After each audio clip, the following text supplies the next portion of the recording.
Hello, hello. Good evening. How are you doing today? I hope you're good. It is a new week. A new week. Why did I say week like that? It's a new week. It's another Wednesday, my dudes. A Wednesday. And we're back with Light in the Dark, where hopefully we'll be able to escape this time. I also would love if the game would be where I want it to be. There we go. How are you doing now? I'm so glad it's already Wednesday. So glad. It's like, goddamn. I don't know. This week has been weird so far. Yeah. We stopped. Where did we stop? Also, what's the difference between loading up and continuing? Continuing should let us go right where we stopped last time, right? Yeah, okay. Long weekend started for me. Aww, lucky you. I don't have a long weekend. I have tomorrow off, but I have to work on Friday. Like, But, oh well. It is what it is. Alright, it's day 5. Day 5. Okay. That means we can click next.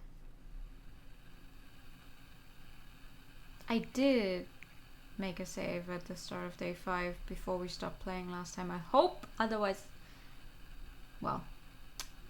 I just have to reuse the save for day 4 and play through stuff again. Amidst the fuzziness, I had a dream. It seemed to be an afternoon after school. My mother hugged me so tight that it made my arms uncomfortable. She kept crying and apologizing, wetting my face with endless teardrops. Why was she crying? I blankly looked at my emotionally collapsed mother. Even that supposedly familiar face appeared unfamiliar at that moment, even though she was the one who betrayed father. So why did she look so sad? I couldn't ask a simple question from my heart, yet a voice answered nonetheless. That's how the adult world works. That was a depressed, yet still young voice. Within the darkness, I realized that was none other but my own voice.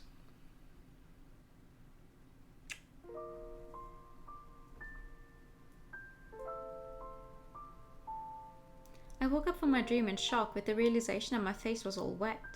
I couldn't recall the details of the dream itself, just a sense of bitterness weighing on my chest, rendering me breathless. There were a few spots of white light from outside on the ground. It was so quiet I could hear my own heartbeat and the wind from the window. It was probably 4 or 5 a.m. I must have woken up early because I slept way too early the day before. Oh, that's a mood.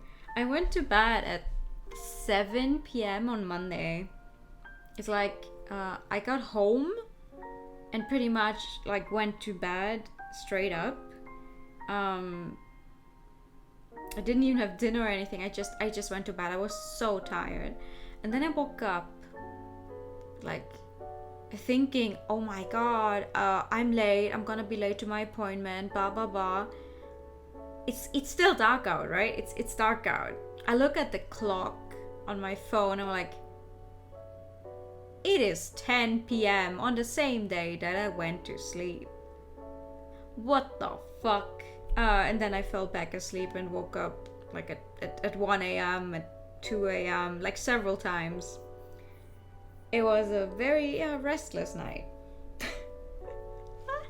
But hey, I was on time for my appointment. I was a half an hour early, so that was okay. But going to bed at 7 is a little too early, even for me it seems. I sat up to stretch my body with the joints making clear cracking sounds. Ooh. The last bit of my dream vanished with the morning light. I noticed a girl was leaning against the door with a blanket. With a knife next to her body, she had clearly fallen into a deep sleep. Worrying I might escape, she didn't even want to sleep in an actual bed. She had a slender body, clearly due to malnutrition, and the unkempt shoulder-length long hair that was tangled in multiple places. Her long eyebrows wrinkled together as though she couldn't find peace even in the dream. Her long hair didn't seem very healthy, and even the color was not consistent. One probably couldn't care less about the hair when eating for the night alone was an uncertainty. She could be a beauty if she cleaned herself up and maybe put on some makeup. Carefully observing her asleep face, I almost forgot she was the kidnapper. Having a totally different family might have led to a totally different life for her. The world is not fair. I remembered what she had said and wondered what emotion did she say that line with. Helplessness toward the society? Self-pity? Rage against the rich? I decided to stop thinking about it and focus on figuring out what to do. Rest. There was no point to risk this much. They might just let me go after tonight. Hearing her voice, I was glad I didn't try anything crazy. I finally managed to let her drop guard on me. I just needed to be patient and wait for the opportunity. No, never mind. Opportunity. It says opportunity there. Good morning. What are you doing? She tiredly yawned. And looked at me unpleasantly. Oh my god, what's happening? Is it just wait for breakfast? I feel like they don't care about the typos anymore, huh? She clearly didn't bite and walked to me with a knife. She checked if the rope was loose. You're free once your dad pays today. No funny business. Alright. Better keep your mouth shut and say nothing, got it? You never make friends if you're this bossy, you know? I responded jokingly, but she didn't seem to appreciate it. How this guy keeps joking around with the people who very much kidnapped him is a mystery to me. She stared at me briefly and decided to say nothing more. She then walked to the bathroom to clean up. Unlikely as it might be, but if they were going to pay the ransom, they would let me go without me risking anything. The real problem would be if it was just to buy time. I wasn't sure what they would do if pushed... What? I wasn't sure what they would do if pushed it forward. Sure, okay. Either I escaped on my own or waited for the police's rescue. Well, I would worry about that after tonight. Yeah. You should worry about that after tonight. We're gonna chat with her. Why do you owe so much money? Why do you owe that much money? My dad tried to start a company with someone, but the partner skipped town with all the money. Oh!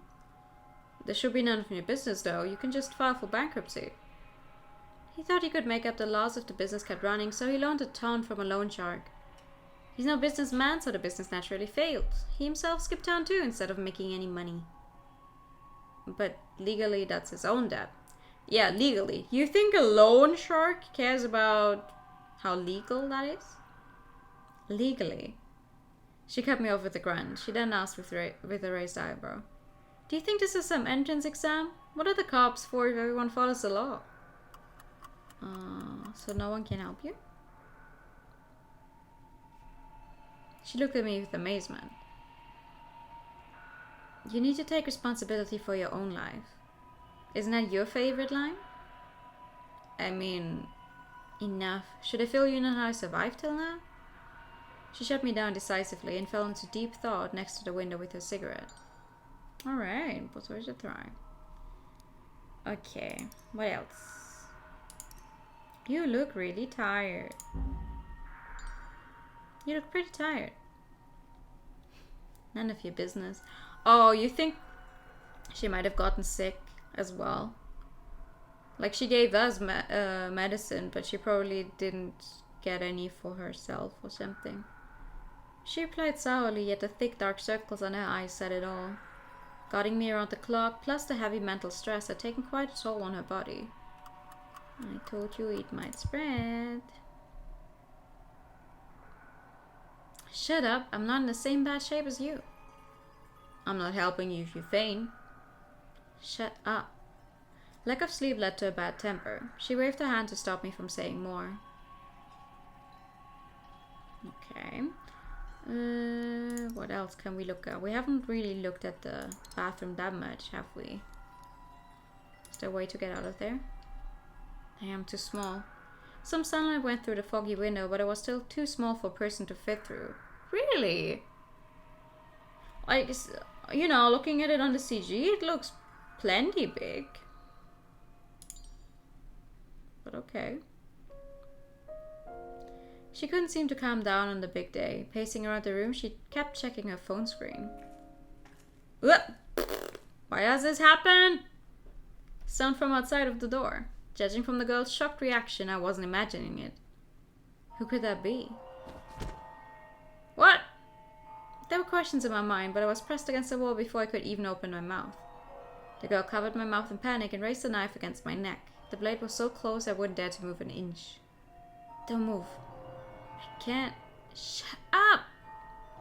Not able to stop the trembling in her voice, she put more force into her hand. The sharp end would stab it to the throat with a simple push.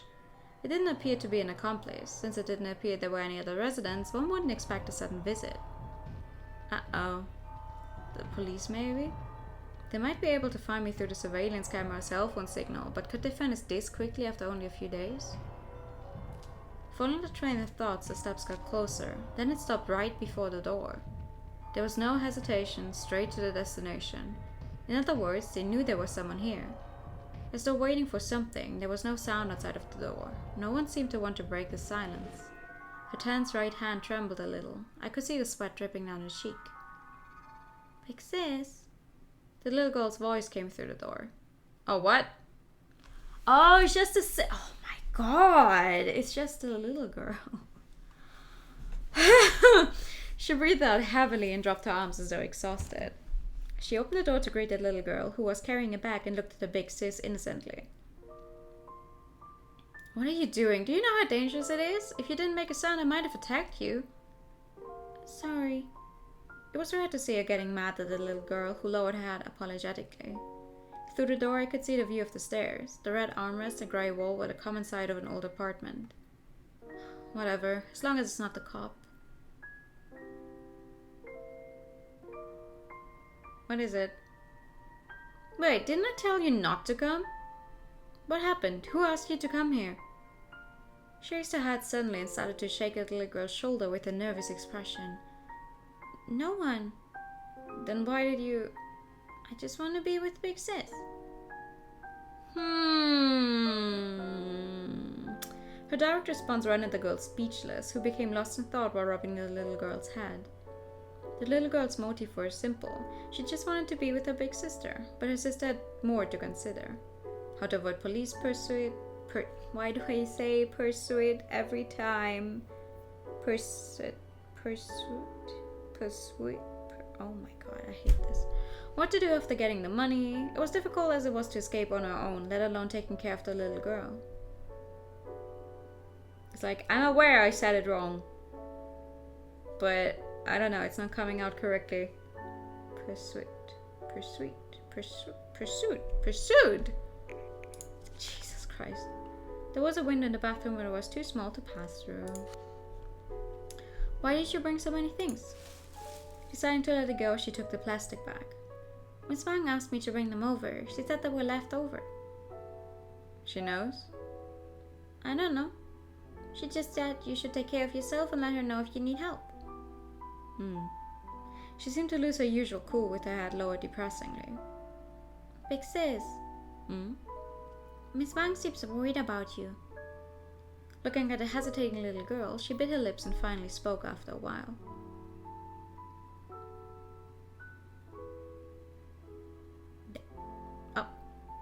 Don't worry, it would be all over soon. She managed to smile while rubbing the little girl's hair. Noticing a name that was brought up, who was this Miss Wang they were talking about? Noticing the name was ask. Who is Miss Wang? Since it was the first time they brought up someone else, I decided to ask when I had the chance. The color beige, I wonder how many people struggle with that. I hate it. When I was a kid, I definitely said it wrong.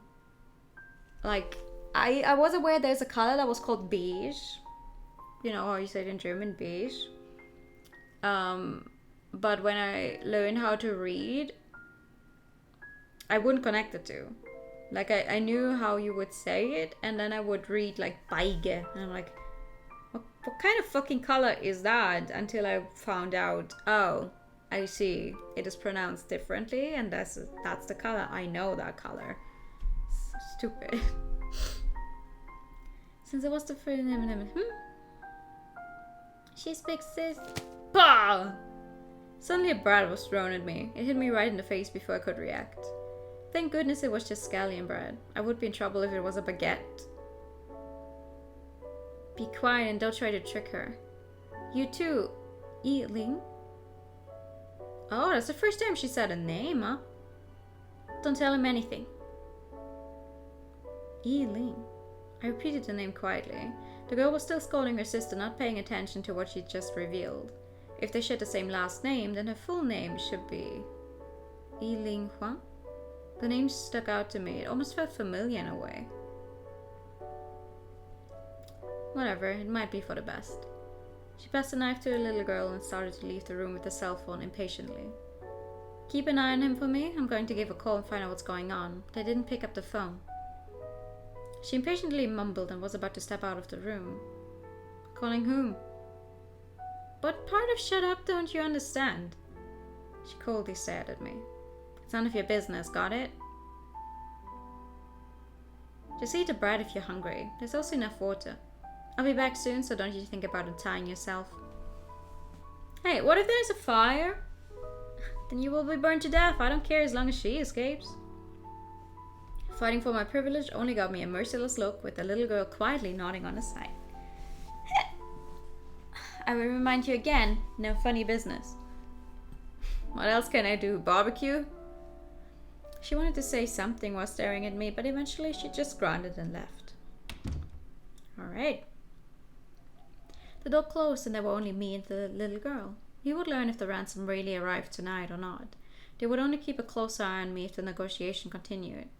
If I wanted to run, now would be the best chance. The little girl had less strength than her sister, nor was as on guard of me as she used to. All these choices were like gambling. You never knew what would be your next card. The only thing that mattered was that you only had one chance to bid.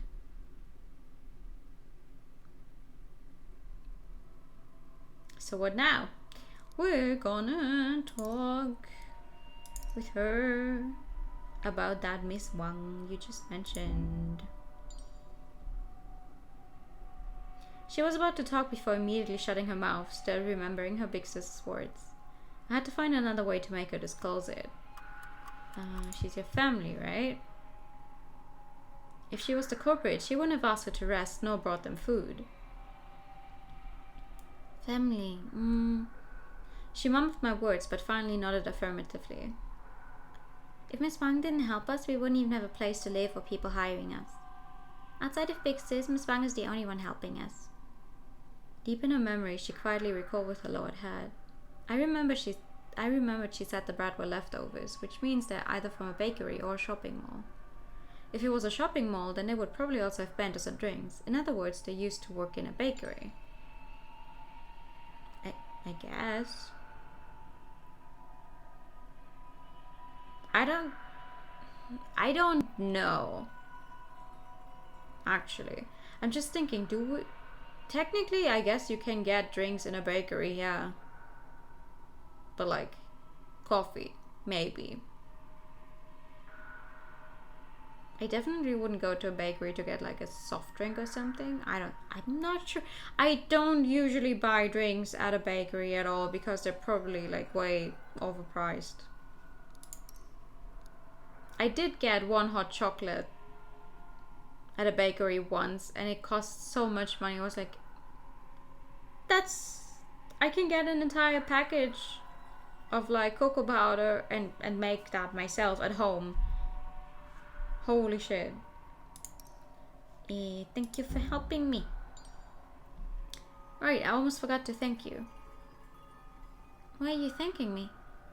When I was sick a few days ago, weren't you the one that asked her to buy me some medicine? No, Big Sis would have helped you anyway. She awkwardly avoided my gaze as though admitting that helping me was something to be embarrassed about. I understood her conflicted mind. To her, my gratitude might not be praise, but criticism. Okay, and what else can I look at? That's new. Right? This one is new. I tried to check out the girl's notebook, but she snatched it away from me. It seems like I can't read it without her permission. Oh, so you like cake? I borrowed the desert magazine from her. Dessert, not desert. My god. I could tell her preferences from all the markings in it. Yeah. She nodded eagerly. Her serious reaction was rather amusing. I like fluffy. What the fuck? S114? I don't think that's correct. I don't think that's your name. I like fluffy cake. Chocolate is the best, but strawberry is fine too.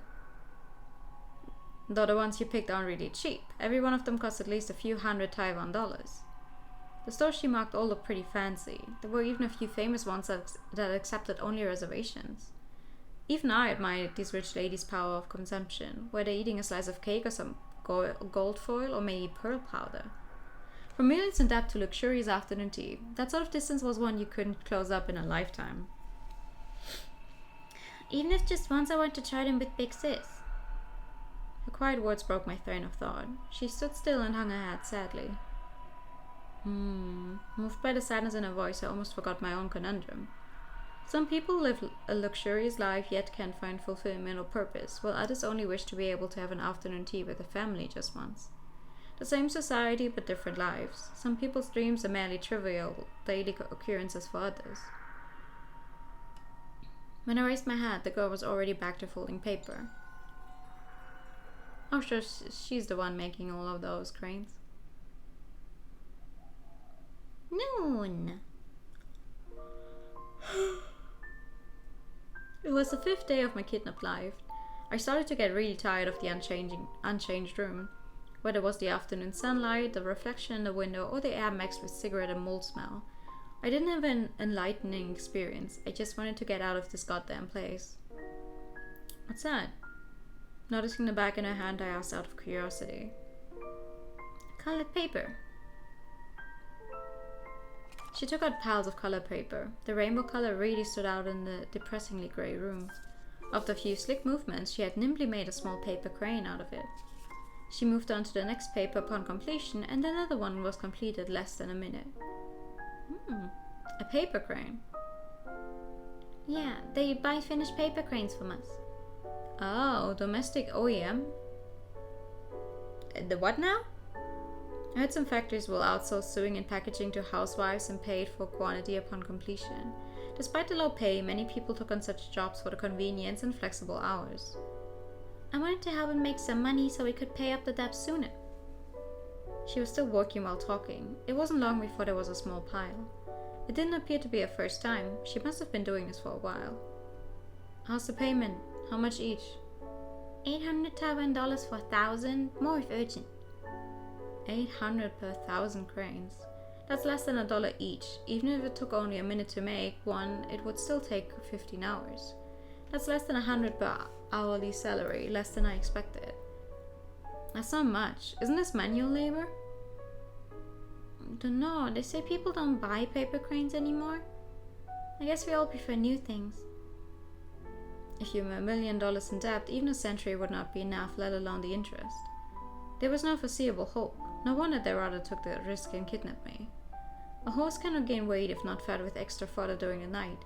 A man cannot become wealthy without earnings apart from his regular pays. Illegal methods are really the only option to make money in the short time without capital. Have you tried jobs with better pay, like restaurants? Big Sis told me to stay away from those. She interrupted me resentfully, clearly not happy about it.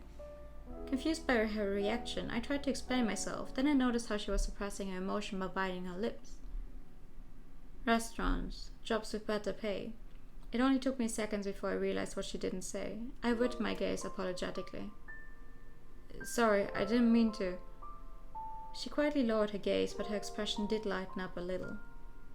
How much do you owe? I know that no matter how many I make, it would still not be enough. Guessing what I had in mind, she quietly resumed working. But this is the only way I could help Big Sis. She knew this little money was inconsequential. She knew what she was doing was illegal. Yet she could only do what she could, even if it was as pointless as filling the ocean with rocks. Do you know the story of the paper crane? I remembered the bedtime story while looking at the paper crane in her hand. If you fold 1,000 paper cranes, you can make a wish. So you do know. Big Sis told me that, but it was all a lie. If all it takes is 1,000 cranes, everyone wouldn't need to work so hard. What an unimaginative way to put it, but I guess they didn't have the time for romantic fantasies. How ironic that the dream-fulfilling paper cranes were made by people without them. I observed her side face with unease. She didn't appear to have much emotion, just as quiet as a pond in fall. The siblings had such drastically different personalities. In contrast to her big sister's anger, she just accepted it without a second word. She cared about her big sister's happiness in her current life more than fairness. I didn't know how to respond, so I changed the subject. If you can have a wish, what would it be? It wouldn't come true anyway. That's why I said if. She seemed to take my random question seriously and started to contemplate it seriously. I want to help the family pay the debt. I hope no one will come for us. I wish Big Sis can find a happier and better job. Oi, getting a little greedy here. You asked me to. God won't listen to you if you ask for too many things, you know. She got interrupted by me and started to smile sadly. A smile more heartbreaking than crying. Well, they won't come true anyway.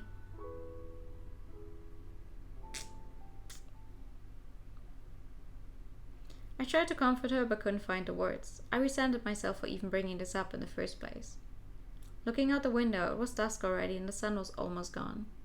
I wasn't sure if they had any luck with the ransom.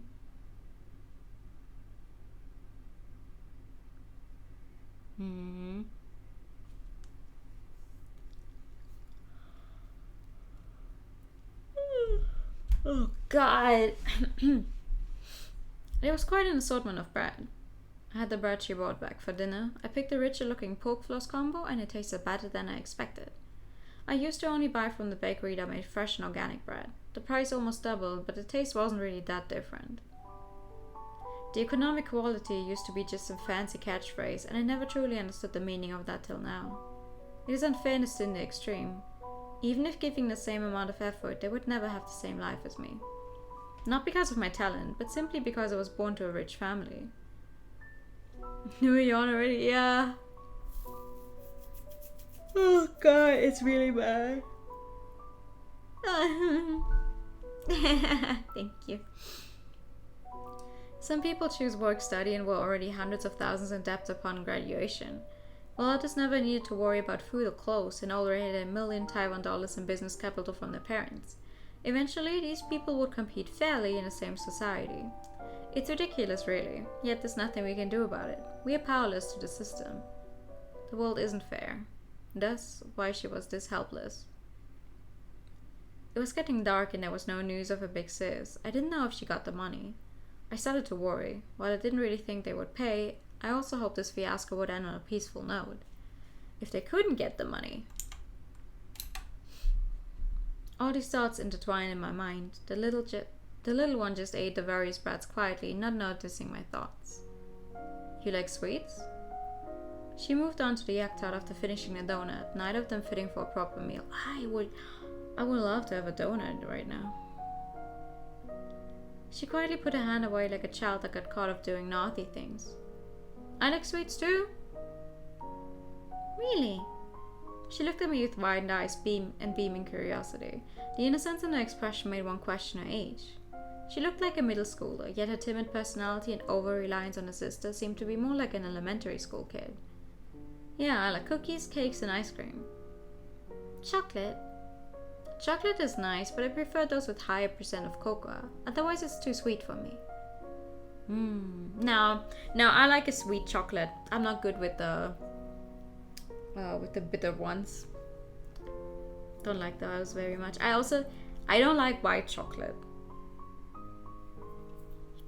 Like, it looks nice, but I don't like the taste. Not really understanding it, she just nodded. She paused the work to grab a magazine from the book pile and flipped through the pages before putting it before me. It was a professional magazine on desserts. There were photos of famous bakeries and detailed analysis on each of them. I'm trying to fix whenever I can see that there's like a grammatical error, but it keeps getting worse. I don't know. I could see her notes on some pages, including a white chocolate cake that got specially circled. The pure white cake was decorated with berries and covered in cocoa powder. The elaborate garnish made it more like an artwork than pastry. Have you tried this? Nope, I still don't try at a particular store. I only visited a few I know about. White chocolate is nice. That's not my thing. That doesn't mean it's bad though. Oh my god. Sometimes people would give us them as gifts, but I rarely had a taste of those since I didn't visit home frequently. Speaking of which, white chocolate is actually not chocolate. Why is that? It is white because there's no cocoa powder. You know, it is made of cocoa butter and milk solid. Oh. She tilted her head and blinked a few times out of confusion. So what's the difference? Different ingredients. I heard white chocolate is not as healthy. But it tastes good. Can't argue with that. The difference between us was never clearer. Comparing to my health concerns, she cared more about the taste. I flipped through the magazine with one hand. There were more pages with notes. I recalled myself doing the same thing on a travel guidebook before a trip. Every stroke of the pen was filled with anticipation. You really want to try them, huh? She lowered her head and I heard her response in a tiny voice. Big sis said she will bring me there. I was getting a little tired of a constant mentioning of Big Sis. However, she only had her Big Sis to rely on. She couldn't go to school and had to become independent way before others. It just wasn't fair to call her ignorant. I sighed. My heart always felt heavy when talking to her. Sometimes I rather she was as angry as her sister. At least I wouldn't feel as guilty that way. The magazine was the manifestation of a dream. Desserts, cake, and chocolate. From my perspective, these dreams would never come true. Even if she got the money, I don't think she would be able to bring in a foodie tour. She looked at me with an expression on the verge of tears. Seeing her depressed expression, I swallowed the words I was about to say and regretted the fact I might have gone too far. I wanted to let her see the reality, but didn't want to hurt her either. With that said, there could be a chance for that in the future. Really? Yeah. I repeated myself to give her confidence. The shaky light in the dark lightened up her young face, which was filled with unease and sadness. She knew what her sister was doing. The very realization was what shaped her suffering. But she didn't have a choice. Could she stop her sister and convince her to focus on a proper job instead of kidnapping? There was obviously no way. Even an adult would not be able to give an answer, let alone a kid like her. She was not to be blamed here. The ones responsible were her parents, her guardian, or even her big sis. You want to be the light in my darkness? You want to get kidnapped for ransom? Good evening. How you doing?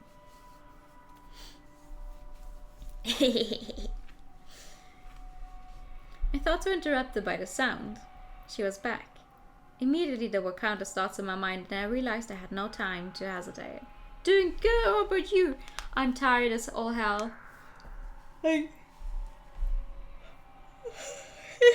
But other than that, I'm good.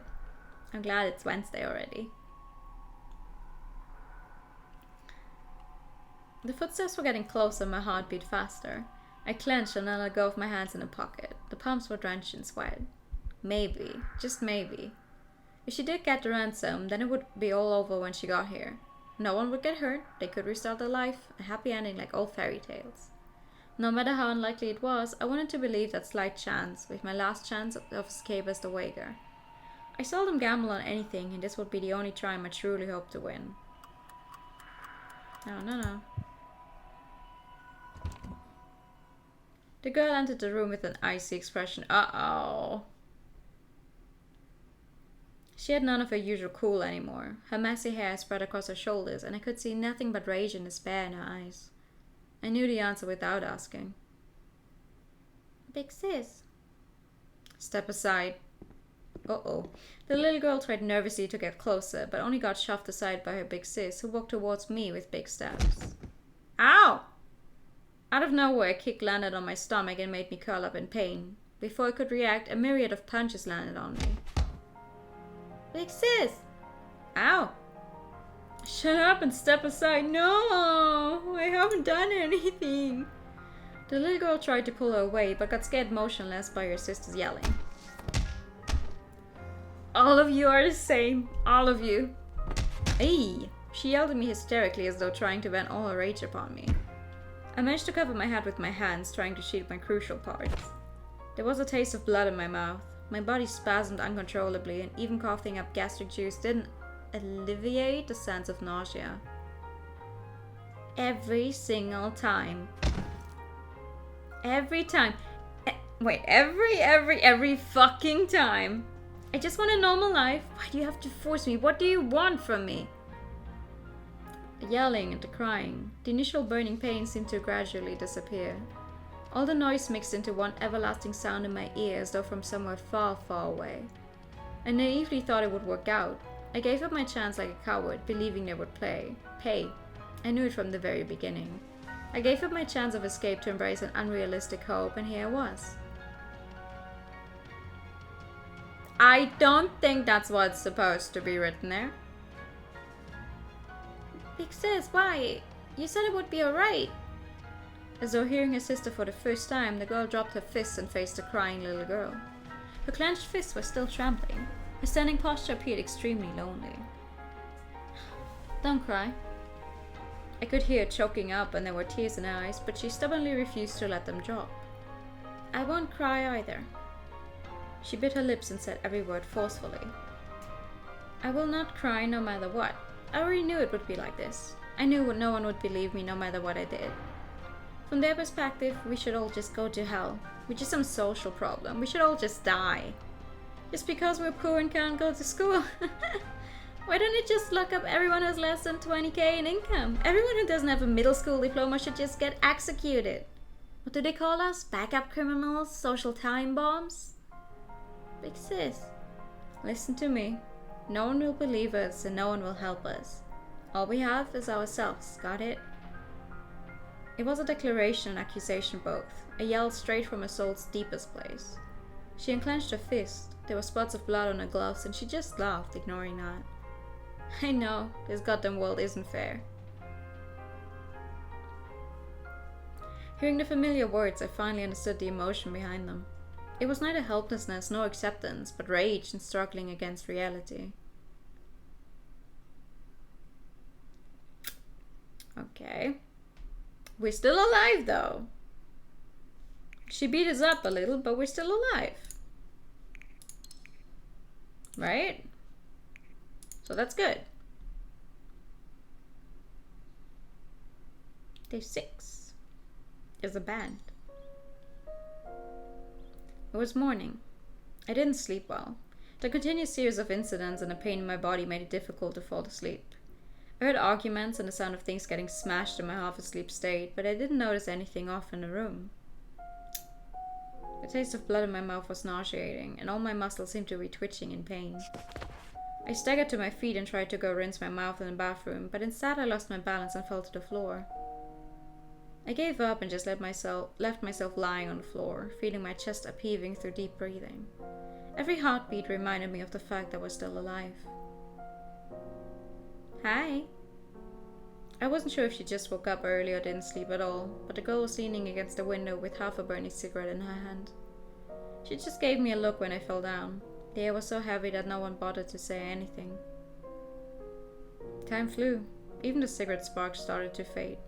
Another cigarette was lit and then it was out. The repetition continued until the whole pack was gone. What a waste. Anything to eat? Oh, she's mad. My voice apparently shocked the girl, who immediately tensed her body up like an alarmed cat and jumped out of her chair. I was too scared to make any sound. She stared at me briefly before giving a long sigh while supporting her head. With bags under her eyes, she didn't even bother to complain. Still thinking about food? Are you nuts? Nothing is more important than food. No one knew what would happen next. I didn't have to spare energy to think about anything else but the present. Really? Would getting fat solve the problem? She threw the bread at me with a self-deprecating smile on her face. Now that I know it's pronounced with a hard K instead of a C, it actually makes it easier for me to read the word. So that's fun. Turns out, finding out how to correctly pronounce words is actually helpful.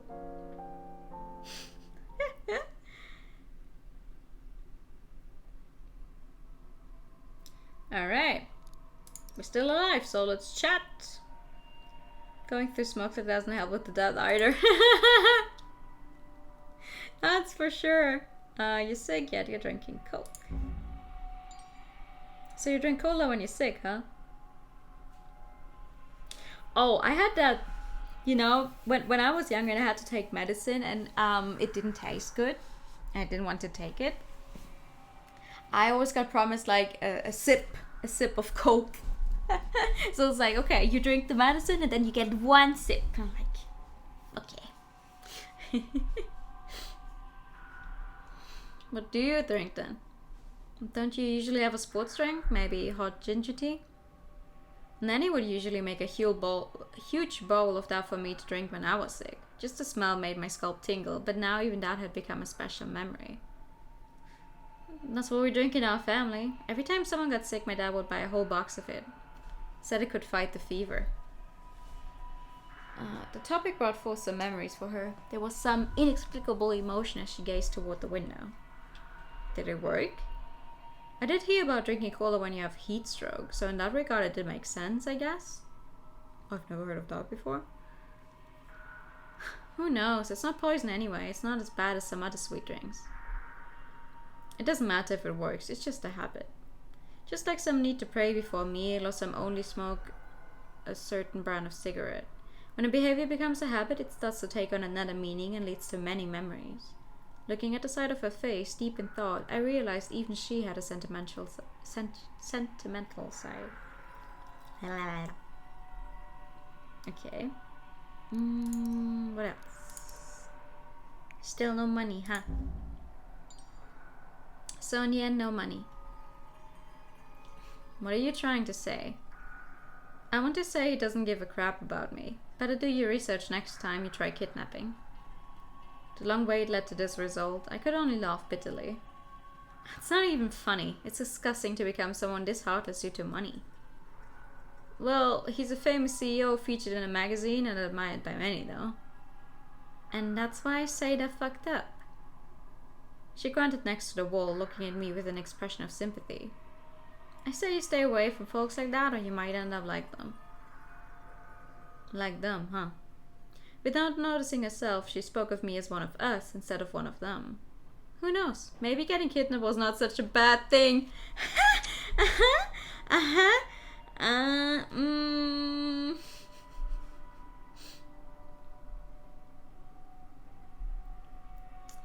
Alright. What else? Older girl. What do you plan to do next? What do you plan to do next? Dunno.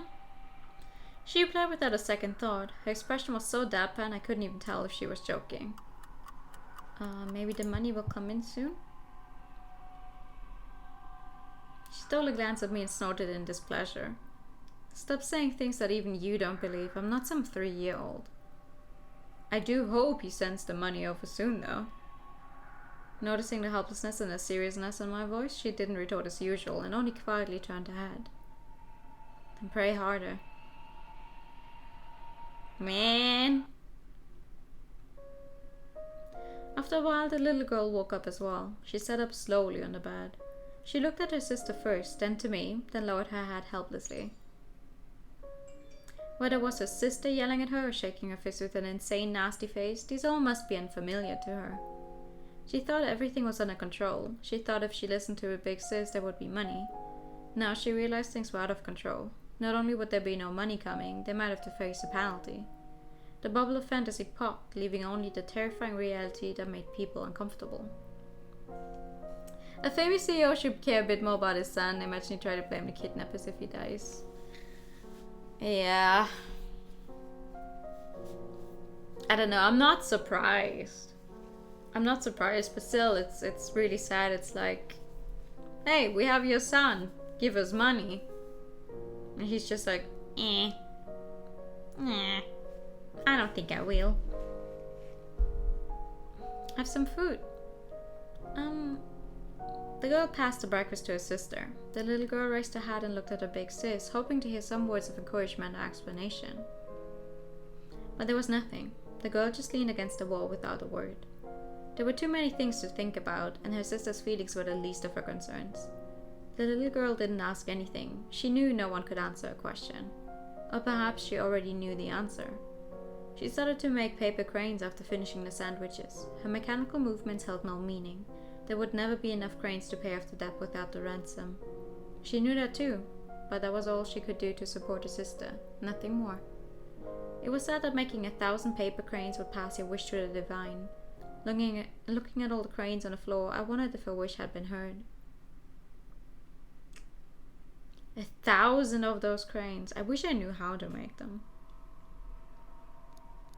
Okay, let's see.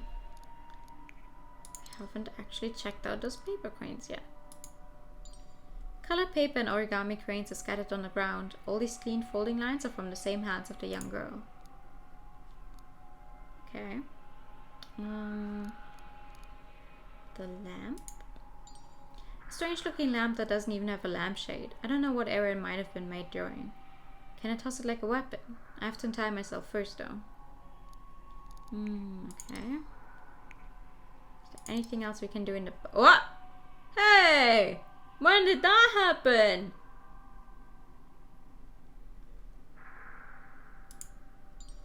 Shattered by violence, the mirror would no longer reflect anyone's face. We could probably... Like, those pieces have to be very sharp. We could probably get the rope off, maybe, if you can get our hands on those. Hey. I was dozing off against the wall. She was next to me when I raised my head to her voice. I'm going to call your dad. Cooperate if you don't want to get another beating. This was the first time she had struck up a conversation with me since yesterday. She seemed to have made up her mind, judging by her determined tone. Fine. She probably didn't expect me to play nice like this and started to examine me top to bottom with a surprised expression. I can go home as soon as he pays, right? I want to get this over with ASAP. We share the same goal here. You seem to get it. I don't care how much he has to pay. I'll just see it as compensation for ignoring me. How much is that worth? Her lips formed into a rare smile. I really want to know who the artist for this game is, though. Like, it's a very pretty art style and I've never seen it before. She started to press the buttons on the phone. It was so fast as though not giving herself time to regret.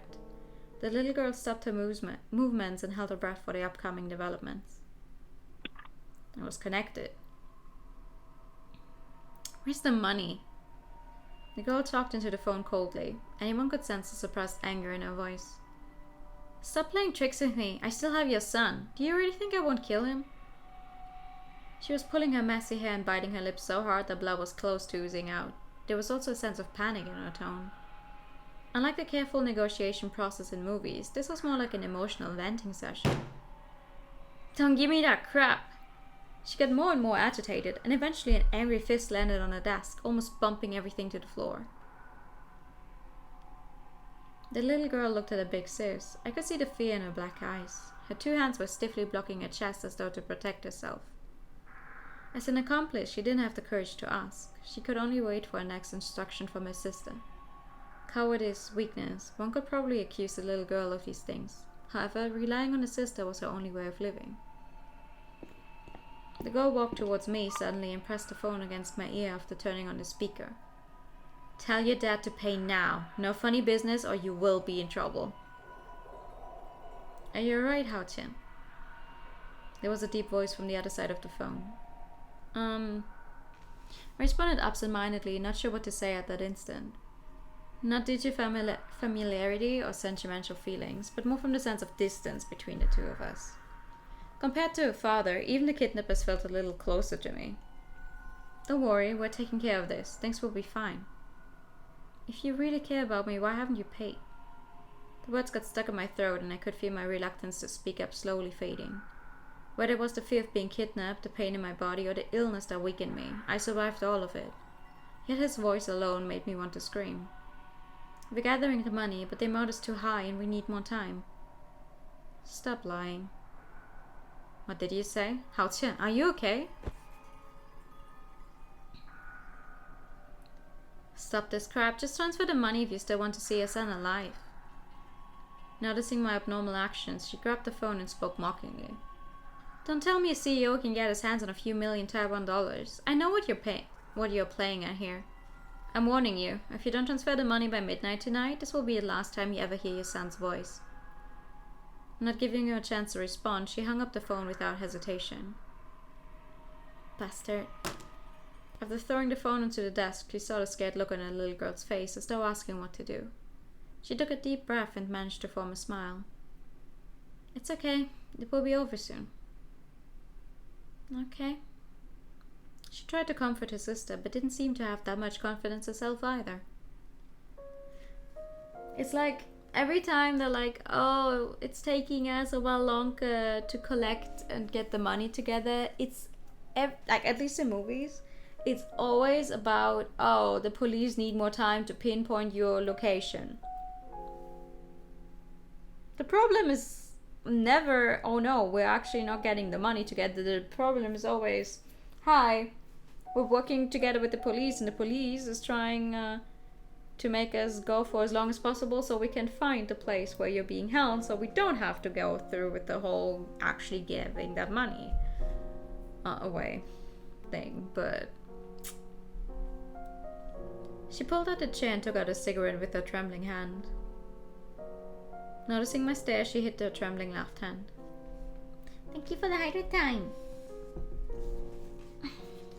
What are you looking at? Better pray for your dad to pay soon if you're scared. Thank you for the pet.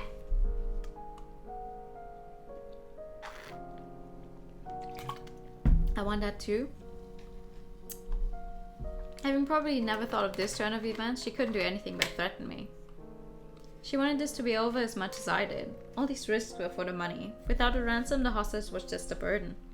If she really couldn't get the ransom, her best option was to escape rather than waiting for the police to come. So how could I convince her to give up? Weren't you overreacting back there? Trying to start a fight with your dad or something? His voice pissed me off. He didn't care about me and only acted like a good dad now. And in the end, he still refused to pay. He could at least have done a better job faking that. Prioritizing money over your own son, you guys are fucked up. Unable to hide her exhaustion, she supported her head while mumbling.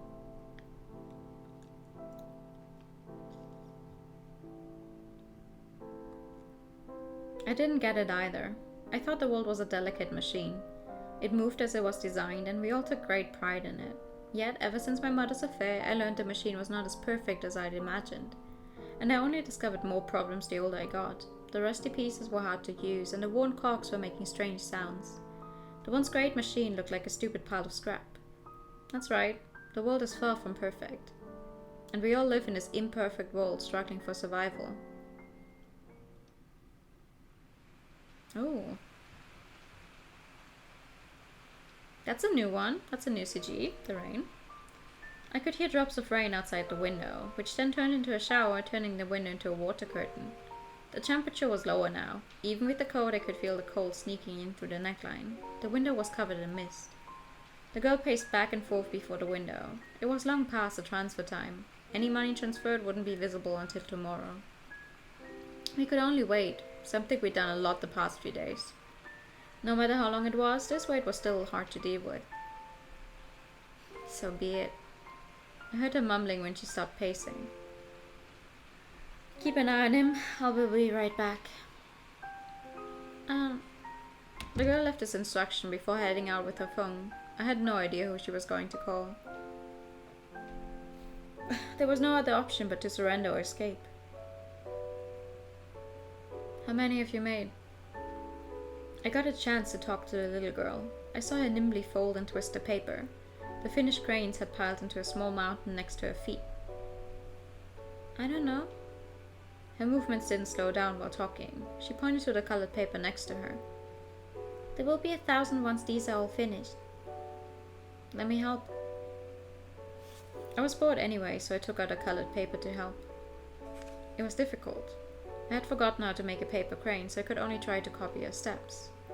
My hands weren't really nimble. She had already made a ton of them by the time I finished one. Even though we followed the same steps, my crane looked super lousy. Even the head was all wrinkled together. Your crane is ugly!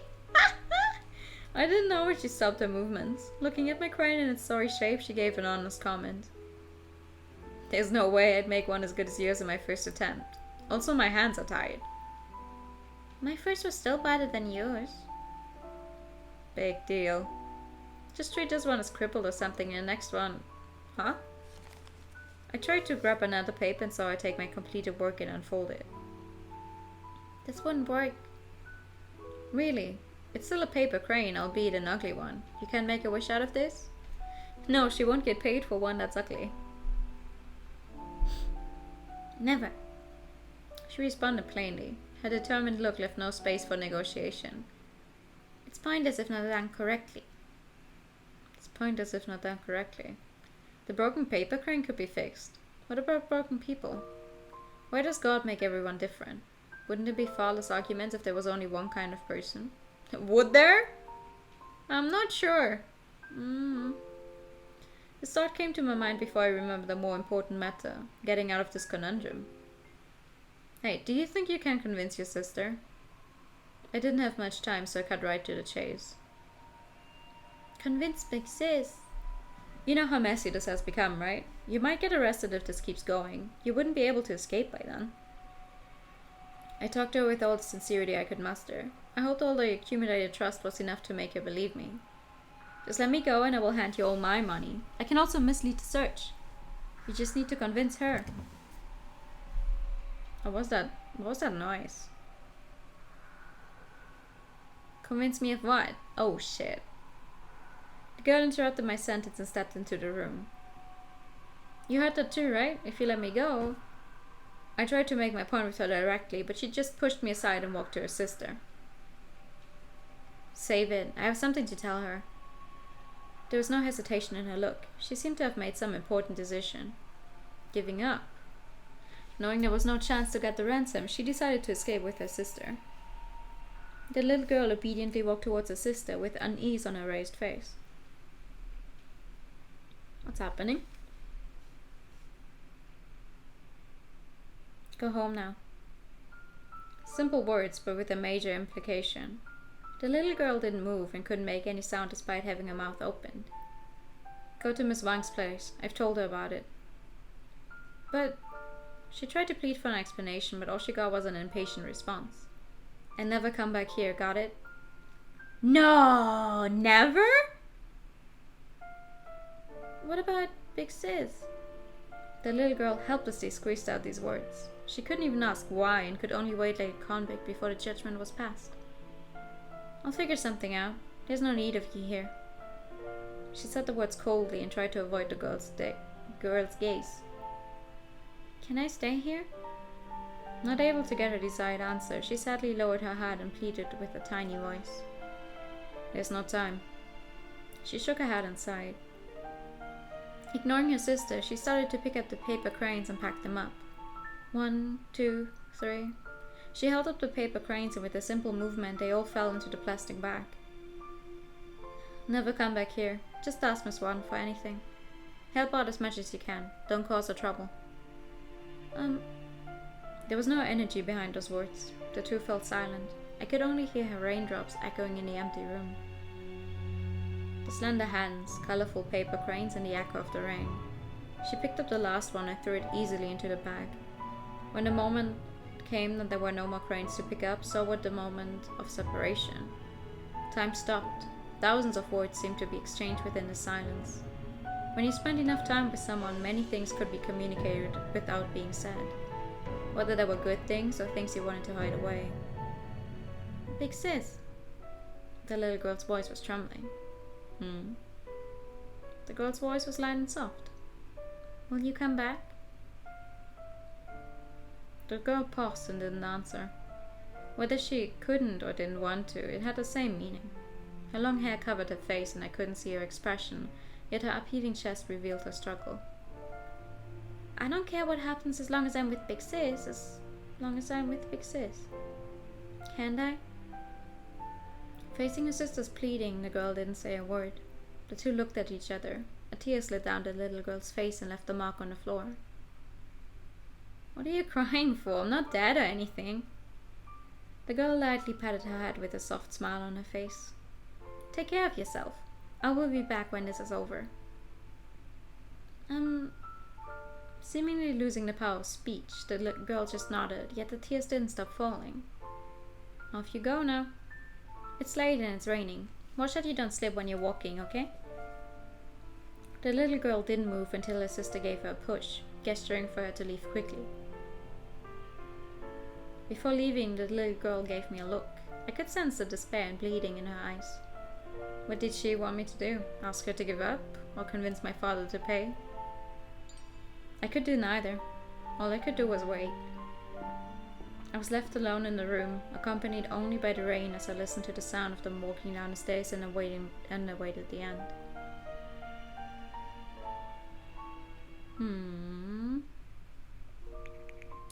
Hold on. What's new? There's something new here. The cause of her death was her father borrowing money from a loan shark. No one had heard from him after he skipped town. She became talkative when the subject turned to the dessert. Clearly still a young girl. Hey! Sweets are good no matter what age you are. After sending her sister off, the girl returned to the room, shook off the raindrops on her coat and sat back in a wooden chair and thought. She appeared to be much calmer after making up her mind. She tilted her head and looked at the rainy night outside the window. Her lowered eyelids gave her a sense of serenity. No smoking? What? You want one too? No. I thought there would be scolding or teasing, so her plain reaction was unsettling. Why are you making that face? I thought you would be mad. What's the point of getting mad? Waving her knife, she seemed to be more direct without her sister's presence. If beating you would make your dad pay, you would have been beaten to death by now. Not really convincing from someone who beat the crap out of me yesterday. Oops. Shut up. After contemplating, I figured now would be the best time, talking to her one-on-one without concern. Hey. Can you just be quiet? I have a proposal. Maybe not the crazy Swedes at age 100. Those super high calorie sugar bombs, or like the super like center shocks. I would love to eat a center shock sometime again. But I don't think they sell those like in normal shops anymore. I think you can order some online though. Not interested. Just let me finish. Hearing her unhesitating rejection, I sighed awkwardly. It was as though seeing her smirk somehow made me feel a little more relaxed. 037-53162. Huh? My debit card password. The one in my bag? What's that for? Her dark eyes stared at me in confusion. She tried to figure out my intention. There's about 700 to 800k in that account. Take all the money in it. You can drag me there if you think it's a trick. The situation had changed since the first time I brought up the proposal. She didn't have a better option. She knew the chance of getting the ransom was low. That was why she had let her sister leave first to keep her out of trouble. Go wherever you want once you get the money. You could just untie me and leave me here too.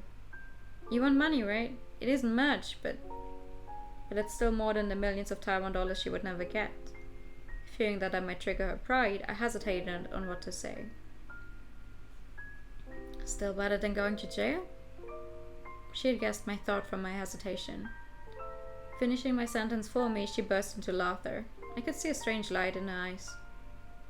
What's that? Are you pitying me now? No, it's not that. Since it had come to this, I didn't even bother to sugarcoat my words. I decided to tell her my third thoughts. All my understanding from days of interactions and questions that troubled my mind. Why can some people hire a private tutor while they didn't even have a chance to take classes? Why can some people talk about delicacies when they don't even have the money to have a proper meal? You're right, society is unfair. I repeated her favorite line. There was no emotion, just a factual statement. Rich people can hire tutors when the countryside doesn't even have enough schooling. Some people have parents who figure out the career path. They can become managers regardless of their capability or personality, while others will never climb up the ladder. They keep saying there's no discrimination based on upbringing. Everyone has a chance through effort. So-and-so started a whole business on their own. But it has nothing to do with effort. Why would some people have to put in more effort to succeed? Where's the fairness in that? If I didn't have enough food and had to deal with debt, I might have done the same as you. I wasn't trying to justify the crime, but perhaps people didn't have the right to condemn them from higher ground. They kept saying things like, why is society so messed up, or you shouldn't commit crimes no matter what, but refused to help them. And they attributed all the successes to effort, while all the failures came from the environment or luck. It was nothing but arrogance when those people who lived a carefree life condemned others for committing crimes for the sake of survival. I'm just lucky. I shrugged and concluded. I didn't kill or rob someone. Not because I have a better sense of justice or integrity, but because I'm lucky enough not to have to make that choice. Probably never expecting me to say all these things, she looked at me, speechless. The lamp cast a light on her face. She wanted to say something, but after a while she just sighed. What's the point of saying all of this? So even if you realize it, what would that change? Or do you think saying that will make me feel better? I'm just telling you my perspective. You don't want this life, right? You want to live with your sister, right? Her body shook at the mention of his sister. In the end, family was the one thing she couldn't let go of. I don't know your past. No one would end up becoming a kidnapper if they had the choice.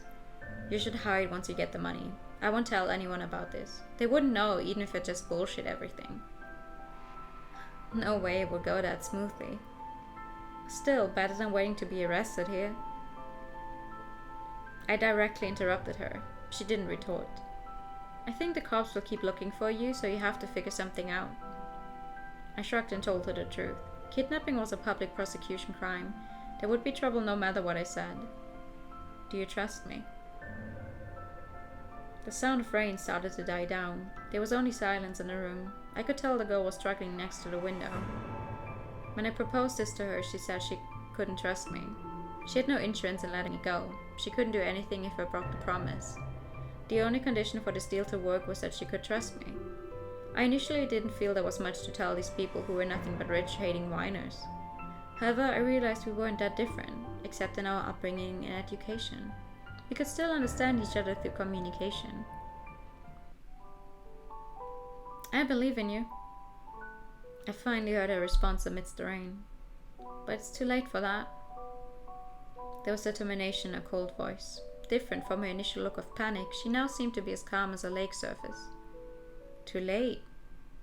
Noticing my expression of disappointment, she smiled and turned her face back to the window. I said it before, didn't I? It was too late. It's a long, long time ago. My tense body fell backward like a broken spring. All the hyped-up emotion cooled down instantly, as if I'd been drenched in cold water. It is far more frustrating to successfully convince someone, but not be able to change anything, than not convincing someone at all.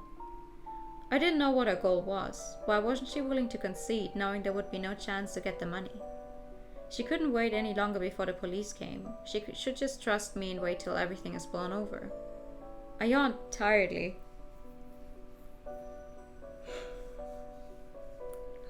I hadn't been doing much, but the emotional roller coaster and illness had made me exhausted.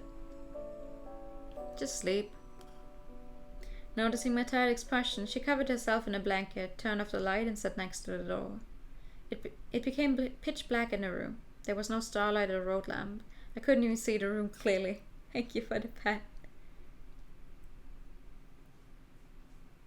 I decided to break the silence. Please don't just pack me up and dump me on top of a mountain. What a great idea. I'll keep that in mind. If you're gonna do it quick. I'd rather die instantly than suffer through it. You're such a weirdo. That's not a compliment. It isn't. Both of us fell silent. The rain started to get heavy again, as though it was never going to end. Still awake? I didn't hear a response, but I could feel her gaze somehow. Let me know if you change your mind. Right. I heard that nonchalant response after a moment of silence. I could vaguely see her through the darkness, sitting against the wall and facing me. I could see that her eyes were looking somewhere past me, far, far away. In that instant, I wanted to know, what kind of future did those pupils reflect?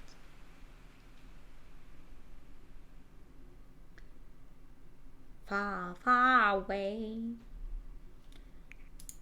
over the hills and far away.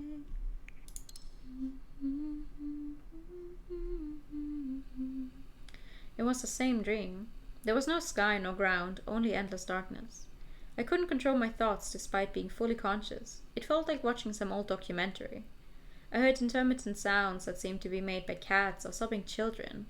I tried to find the source of the sound, but there was only darkness around me. I couldn't take hold of anything while listening to it. I had no choice but to search blindly, oblivious to the passage of time. Eventually I saw something. It was an empty living room. The desk was scattered with all kinds of things: wine glasses, a medicine bag, books and papers. Mother was lying on the sofa in her pajamas and with messy hair. She was crying with her face covered. Now you want to listen to that song again? I listened to it yesterday. That's why it's still fresh in my mind. Did this really happen, or was it all a fabrication? The living room was always spotless and clean in my memory, and my mother was always radiant with makeup on. So why couldn't I remember all this? Confusion and fear turned into waves that engulfed me back to the darkness.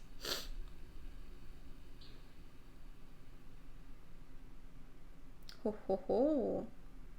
I could vaguely smell the familiar cigarette scent and opened my eyes amidst the seemingly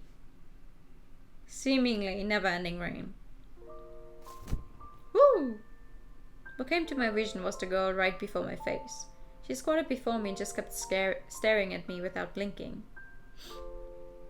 Do you two just enjoy scaring people like this?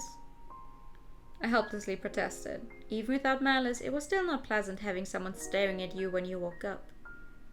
What, do you think I would do something to you while you slept? Seeing my panicked expression, she smirked. What do you want? Don't move. She grabbed my hand without my permission.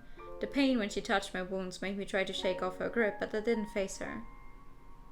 She rolled up my sleeve, revealing the nasty purple black color across my arm. I saw the swollen wounds marked with blood like some scary totem. She just grabbed my hand without saying anything. I didn't know what she wanted, but didn't resist either since I didn't sense any ill intention. Yet she didn't do anything, just looked at me quietly. She just yawned at the same time, no yawning anymore. Stop!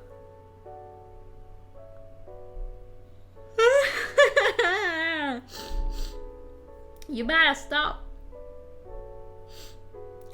What, finding me too attractive? I couldn't bear the unease and spoke. Idiot, I have no interest in a pussy like you. I tried to joke around but only got that look from her. Does it still hurt? She lowered her glance and touched my wound slightly. Her trembling eyelashes seemed to hide some unspeakable emotion. It's alright. It wasn't treated when it got hurt and I probably would take quite some time to recover. I was lucky it didn't damage the bone. She grunted and let go of my hand. It was unbelievable, but she seemed to regret the fact of hurting me the day before. She kidnapped me, yet didn't really want to hurt me. She hated to be discriminated against, yet was full of bias against the rich. Perhaps even she was aware of all these contradictions. What now? What do you think? She returned the question with a self-deprecating expression that was hard to look at. She sat back by the window and took out a phone. Then I heard the sounds of text messaging. The sound of rain and typing intertwined, becoming a peaceful melody that echoed within the room.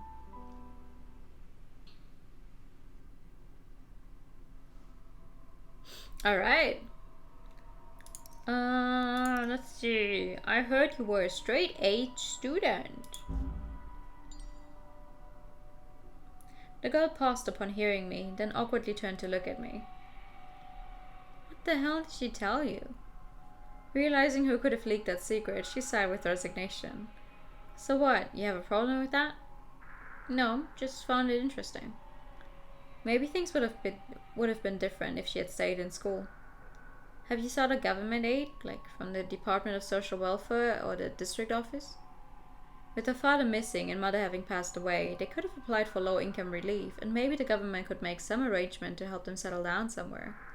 I hope you go to sleep after the stream. I will. I will. I couldn't fall asleep until almost 2 in the morning. So I guess my mind is slowly catching up to the fact that I need more sleep. It would be quite incompetent if they couldn't even take care of such a case. Not qualified. Not qualified? Do only those where everyone else in the family's dead count or something? What the hell did she tell you? She impatiently sighed. Haven't you woken up? Don't you get it? Those sitting in the office chairs, those that make the laws, think everything is in order and organized. Poor people can apply for low income. People in debt should file bankruptcy. The law only seems to protect everyone. You keep saying, why don't you do this and that? There must be another way. Well, if the world is really that nice and dandy, why do I need to kidnap you? Maybe. Save your breath. We know what reality is like, unlike you who lives in a dream, thinking all those crimes are just special cases. Just wait. As long as you keep thinking like that, those cases will never disappear. Finishing her declaration, she shrugged and started laughing. But that's none of my business now. Wait, what? What do you mean it's none of your business now? What are you talking about? She surprisingly had outstanding grades. Things could have been different if she had completed school, but that was all but impossible now. Okay, what else? Her expectations. Hey. Shocked by the rare occurrence of her talking to me, I raised my head. About what you said yesterday? She pondered a little and breathed out white smoke. There was some warmth in her eyes. If there were more people like you, perhaps I wouldn't have ended up like this. Branded with the word poverty, they never got much recognition from society. If people didn't criticize others based on just financial status, perhaps they wouldn't have come to this. Is that some sort of compliment? Up to you. She didn't answer my question directly as she nonchalantly turned her head towards the window. Okay, that was short. What about, do you still keep in touch with your father? I mean, if you skip town, I'm guessing no. Hell no, I don't even know where he is. Right, I guess he's probably hiding somewhere abroad. Nah, he's not that rich, and none of his buddies are that nice. He's probably just hiding somewhere, picking up some part-time jobs here and there, and just muddling along with no thought of tomorrow. Or maybe he already kicked the bucket. Oh. I didn't expect her to describe it so vividly, as though she saw it herself. I was already 7 by the time he left, so I have some memories of him. He wasn't one of those rich people, but somehow thought he could make as much money as them anyway. He always boasted about what our lives would be like once he got rich. And now he doesn't even have the balls to come home. Hilarious. Perhaps it was the recollection and led to dissatisfaction. In contrast, the little girl didn't seem to care as much. Perhaps even she didn't notice herself the sympathy and pity hidden deep under all her complaints.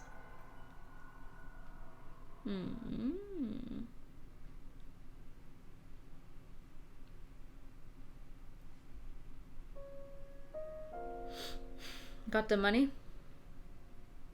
No. She gave a straight answer without a change in her cold expression.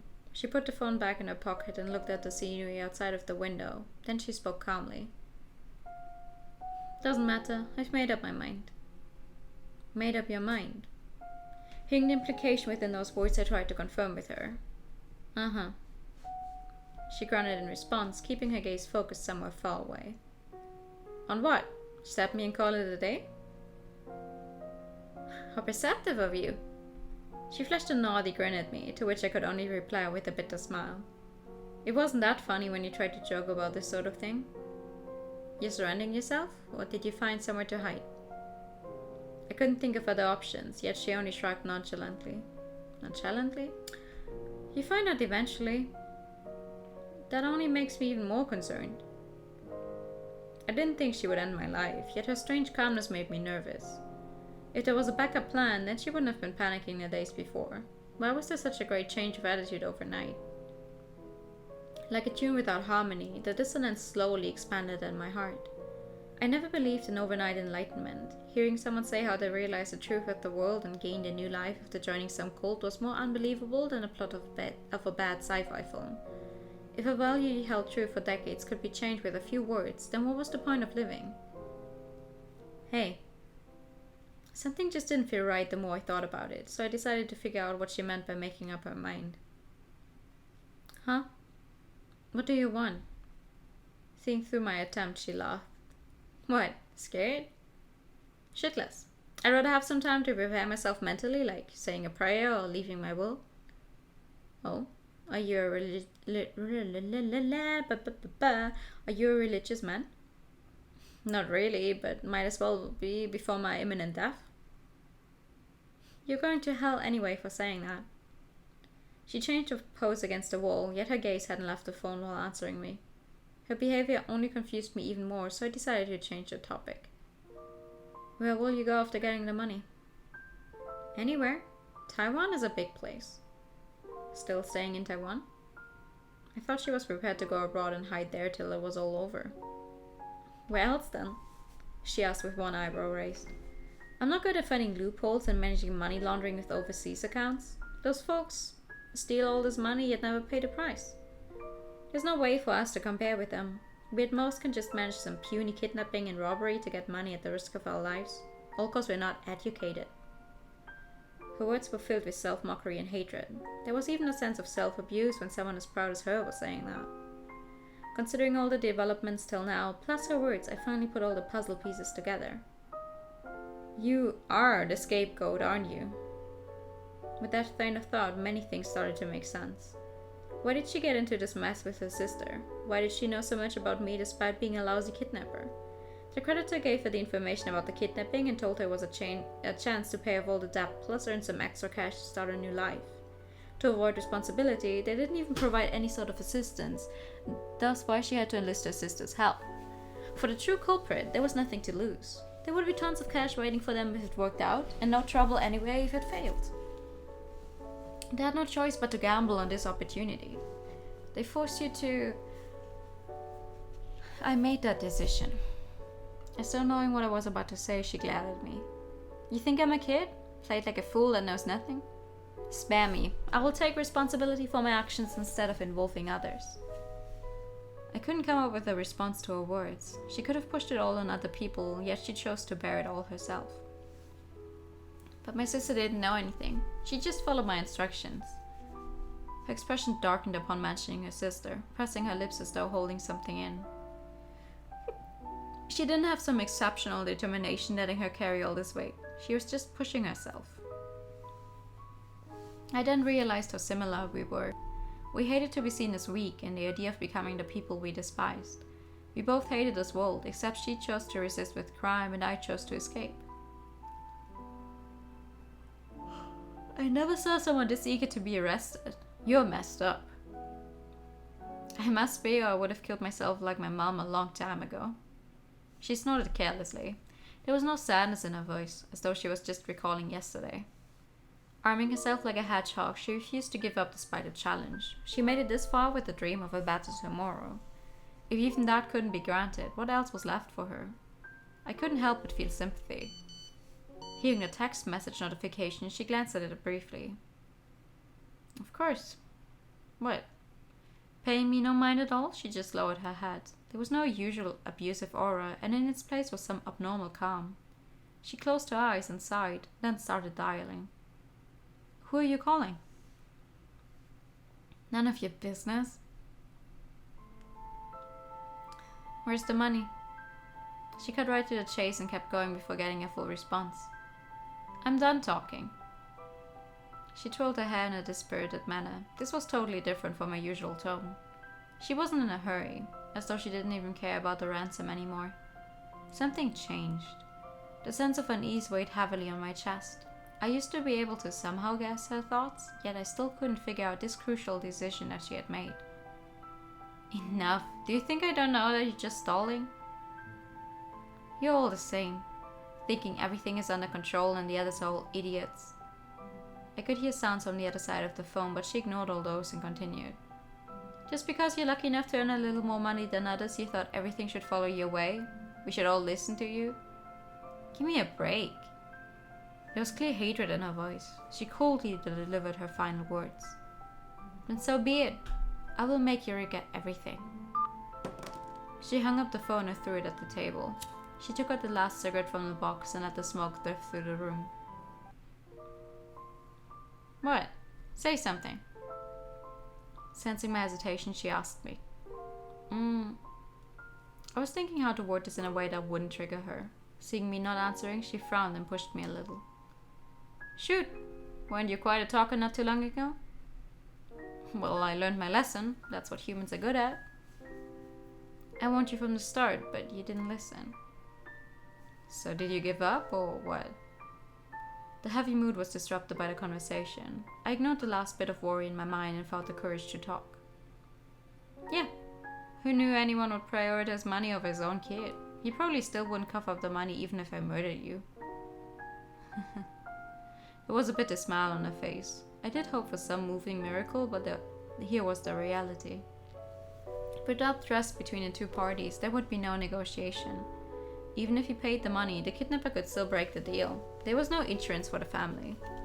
It was the most logical and accurate course of action, yet it made my heart ache like some bug bite. So am I free to go? Who said anything about freeing you? Don't get the wrong idea. I don't pity you. You're still way more well off than us. What's the point of keeping me if there's no money involved? For the record, I can't cook or clean well. I'm a bad choice for a housekeeper. Who knows? She raised the corner of her mouth as though enjoying toying with me. You are really falling for me, aren't you? Maybe in another 10 years, rich boy. She scolded while replying and started to tighten the rope to make sure I couldn't get out of it. Is this still necessary? The rope rubbing my wounds created a new wave of pain. I couldn't help but complain about it. I need to head out. You just wait here. Hey, when will you be back? What if I need to go to the toilet? Hold it then. I'll be back once I grab a few things. Grab what? Have fun guessing. Ignoring my protest, she left. What was she thinking? Hearing her footsteps getting further away, I couldn't figure out the current state of events. I couldn't do anything but sigh heavily. I was by myself in the room and no one would hear me no matter how loud I yelled. My limbs were tied up so tight I couldn't even stand, let alone escape. I started listening to the rain out of boredom and waiting for the passage of time in silence. I suddenly realized how pessimistic I had become. I wasn't scared as much as I used to be, nor focused on escaping. Realizing this was coming to an end, I had given up even the desire to gamble. If I were you, I might have done the same thing. I remembered our conversation from last night. It was said with full honesty after understanding her helplessness and anger. Even in the 21st century, we still live in a world not so different from the past where your upbringing was destined at birth. Despite all the claims of freedom of choice and competition, we are still born different. Destined? Look at all those rich folks having a headache over a business problem. Are they truly happier? Those who fail blame it on the environment, while those who succeed credit themselves. Using those vague words to numb yourself, you can choose to ignore the unfair world around us. Normal people would just gripe about it briefly. How much hatred could someone who had difficulty in having a normal life harbor? Destined? Okay. I sighed in depression. The hot breath turned into white smoke in the freezing air. Wrong. Perhaps we all know about it too well.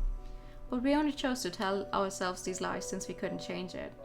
Just like now, I couldn't change anything even though I understood their pain.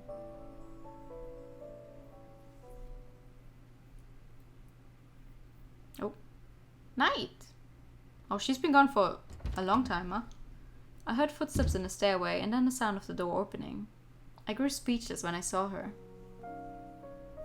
What's that? Supermarket sale? There were 2 gigantic plastic bags of stuff in her hand. Different from her savvy demeanor, this looked more like an upstart. She took out my bag matter-of-factly and left it on the desk after whirling it a little. It's not my money. Yeah, an upstart, alright. So you're staying quiet? Should have done it earlier. She tilted her head, apparently not used to seeing me disobedient. What else could I do? Crack my head against the wall? Yeah. That would have saved me the trouble. She dumped all the food on the desk, as though she just rubbed the convenience store clean. The other bag was all alcohol. All sorts of beer cans lay on the desk, more than enough for two. Hey. She suddenly passed me a beer. Drink with me. Me? Who else is here? What now? In a good mood? Whatever, your call. Sure thing. I grabbed the beer before she changed her mind. Confused as I was, I didn't plan to let go of what I could get. She opened the microwave spaghetti, which made the whole room smell like butter, a scent more enticing than anything I'd ever smelled. Here, this is yours. Is this the Last Supper? Still not knowing her plan, I asked half-jokingly. Last Supper, huh? She muttered with her head tilted, then gave a nonchalant smile. Maybe. That was a bad joke right there. But I really couldn't care less when there was hot food right before me. I took the food, but had difficulty removing the wrap. Can you loosen the rope? Why? Because it's hard to eat like this. No need to worry about me escaping. I don't plan to leave here before finishing my food, even if you open the door and put a red carpet there. Don't be ridiculous. It's just a microwave bento from the convenience store. Just to be clear, I will kill you if you try to run. Thank you for the hydrate time. Thank you for the pat. Come on, just let him eat.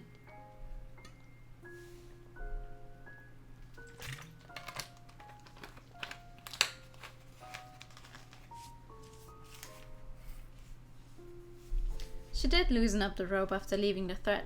I still couldn't use my hands freely, but using the fork was no problem. I eagerly opened the box and dived into the food. The hot sauce spread within my mouth and warmed up both my stomach and heart. Finally having a proper meal after several days, I was almost moved to tears.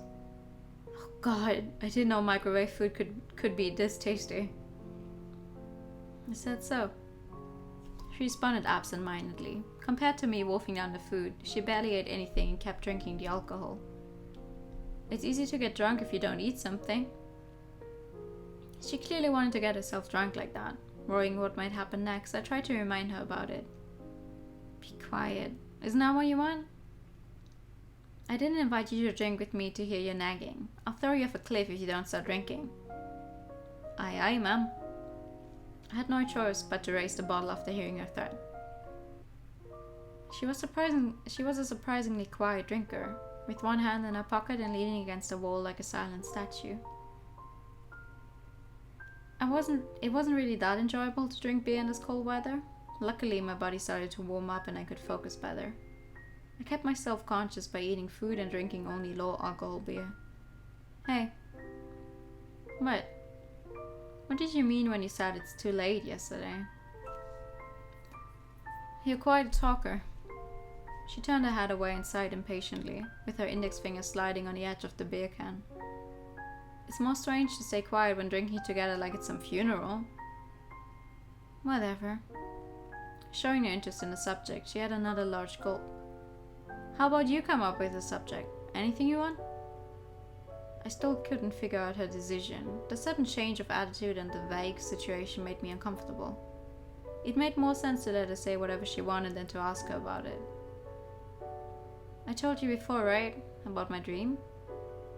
After staying silent for a while, she quietly spoke. About starting a new life somewhere and no one knows you? She threw the can to the ground once it was empty, making a clear clanking sound. Your money won't change anything. She said quietly. There was no anger in her voice amidst the rain, only powerless acceptance. The debt my father left was more than just a few 100,000. Why would I need to work this hard if that was the case? Your money can only pay for the accumulated interest at best. It's pointless. I still need to keep working, and it would never be enough. Don't look at me like that. I don't need your pity.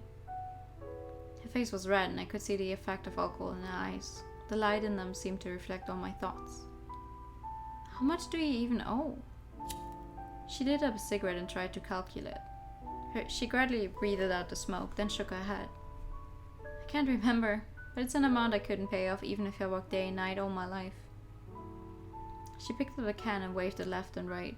She seemed to be figuring out what words to use while listening to the sound inside the can. The weak light shined on her face. She looked extra miserable from days of stress and fatigue. All these thoughts, fear, hatred, and pity all mixed up in my mind. What does it have to do with me if the world isn't fair? They should be punished for causing this mess. Even once I understood that this whole thing wasn't just her problem, I still had these thoughts every once in a while. Locking them up wouldn't solve the problem. Without changes to the social structure, there would always be new crimes. Yet so what?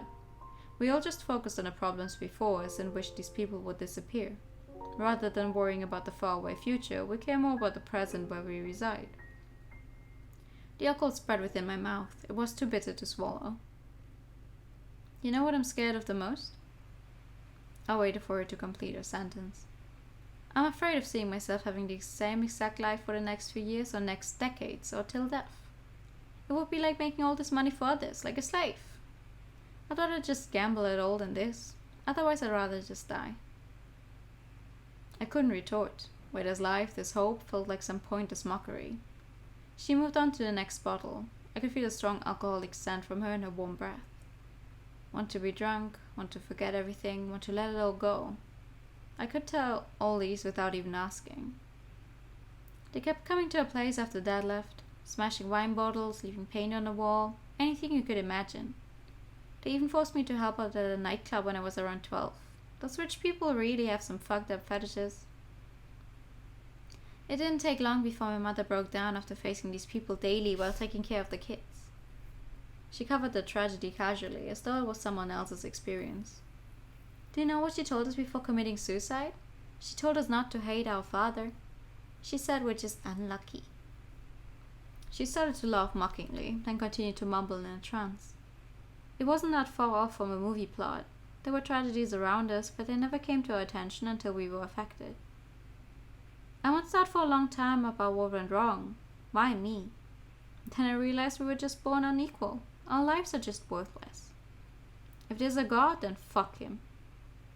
How dare those rich people look down on me?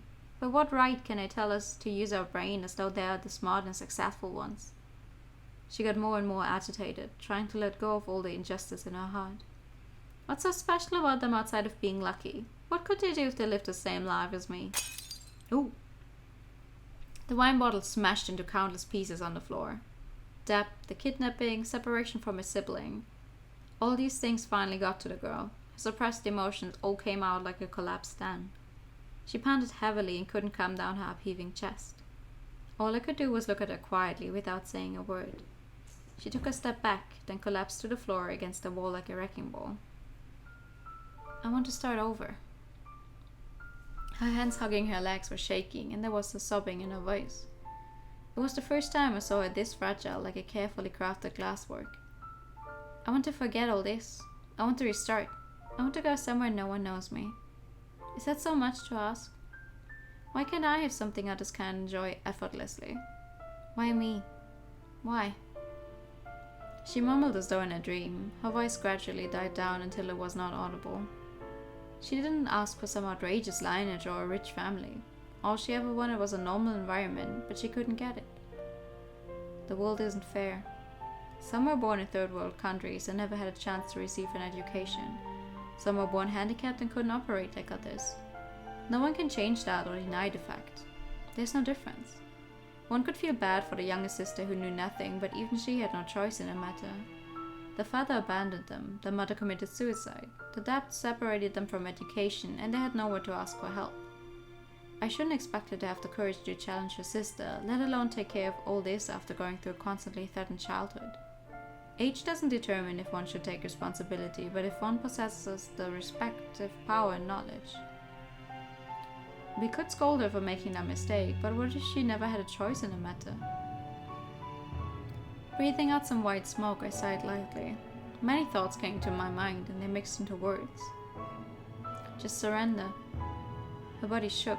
She raised her head vacantly. Even if you paid off the debt, your dream will never come true.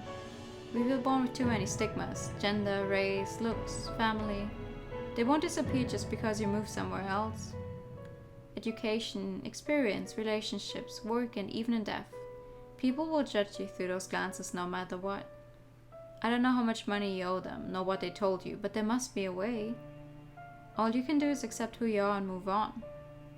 They should apply for bankruptcy if they are the debtors and ask for protection from the police if they are threatened with violence. There must be a way. If someone who knows the law and doesn't care about compensation could help them. Why are you telling me that? Her eyes were reddened and she asked me like a lost child. I stumbled. Apparently I just said all these things without thinking. Why did I tell her all this? 'Cause you and I, we aren't that different. I'm just luckier than you. We never thought of ourselves as the bad guys from a children's story. We all wanted a happy life like the prince and princess of the story. She's not a heartless criminal that takes pleasure from committing crimes. Anyone would make the same decision in that situation, especially when you don't have the choice. I said so. She didn't answer my question, but something was decided. You're so weird. She chuckled lightly. The traces of tears didn't dry up, but there was warmth in that expression. Seeing that smile, I became more certain of it.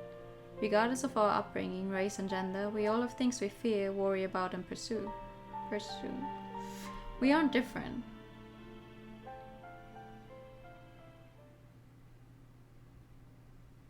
Why is she shooting 2 hours like I was also only here 30? Yeah. I mean, I'm not a big... A lot of these are so oddly niche. Are they though? I feel like all of the games on that list are like pretty big or well-known, serious. Like, I don't know, if you played one of the shooty games, if you played Counter-Strike, you maybe also played Call of Duty, stuff like that. If you play the big Nintendo games, you probably, like, if you played Metroid, if you played Mario, I don't know. If you had just one console from one company, a lot of the times you will have tried several of their games. But yeah, I mean, I counted like the half hour I played GTA 5 and then I got stuck, so it's a good list though. You hit 48, could add a few more if it just went and played the game, so I went, oh. That's fair. I mean, I knew I wouldn't score very high on that list. I am well aware that I don't play those big games. If you don't dig it, you don't play it. Yeah, I know. I'm just saying, like, if you played one kind of war game, you've probably played others as well. Anyway, we can observe. Howdy folks, howdy vroom. How you doing? These are new. What the fuck is this? Even without the packaging, I can still tell the medicine on the table. Sleeping pills. Wow. There are quite a few in the house. My mother needed them to fall asleep every night. The Shenmue and Saga games are just generally niche with a cult following, if any. True. True. I've never played any of them, but I know the design, at least. They were quite... I actually almost forgot about that. But why does she have them? Why did you buy so many sleeping pills? Because her plan is probably to kill herself. What, you think I'll poison you? Her response rendered me speechless. She couldn't help but start giggling. Don't worry, there are way more efficient ways to kill you than these. There was a smile on her face, but she mysteriously averted her gaze. Okay. The chair? Hands are stained as black as my soul. You're doing great! I'm glad to hear it. It is a simple wooden chair, unpolished just like the desk. It is quite rough, as though it was actually made by hand. I'm not sure how old this chair is, but I can almost smell its level of decay. Okay, and... The ink green curtain is covered in thick dust, most likely having gone unwashed for a long time. I can't even tell what the original color was. It is for concealing the light in the room at night. It makes a creaking sound every time someone pulls it. However, if there is a need to conceal the light, does it mean there is someone else nearby? Oh. With the passage of time, the two of us fell silent. The wine glasses were empty, and the topics of conversation were exhausted. All that was left was the epilogue. Oh, really? You're right. Time to end all this. The girl put down the can and walked towards me with the kitchen knife. She didn't even seem to mind the glass shards on the floor. Wait, what? Oh. Which of these popular things have you interacted with? Yeah. It's not my definition of variety either. It's like, wow. Were you into these popular games as a child? Yes or no? Well, child being a very, very broadly speaking, some of those games have been releasing for quite a long time. Ow. Oh, my neck did a very not uncomfortable sound. I've played Final Fantasy games in my life. Much variety. Very wow. Is she trying to kill us for real? The edge of the knife pointing at me flashed with danger. A simple push and that would be the end of my life. Or she letting me go free. As a child, Mortal Kombat. Sadly, a lot of kids were into that as a child. Mortal Kombat! I've never played that. Thank you for the pet. She stopped suddenly. Her hands weren't trembling, nor did she seem confused. She just observed me calmly. The rain echoed in the room, along with the shallow breathing of the two of us. Aren't you scared? Are you going to kill me? I stared right back into her gaze. In the darkness, her eyes shone like stars. In those eyes, I saw myself, exhausted but fearless. You really aren't scared? Her expression relaxed and she lowered the hand that held the knife. There was a note of frustration in her voice. I don't think you'd really do it. Is that so? I couldn't even be a good kidnapper. What a shame. She cut through the rope around my legs. After finally receiving freedom after all these days, I found the sensation extremely unfamiliar. I eagerly tried to move my legs. There were bruises where the rope used to be, as though they weren't part of my own body. I stood up while supporting myself against the wall. Finally, looking at her from eye level, I realized she wasn't actually that tall. She still pointed the knife at me. The dim lamplight lit her exhausted yet determined face. Thank you for the non-binary. If you really feel there's no difference, then please help them. As you said, they're just unlucky.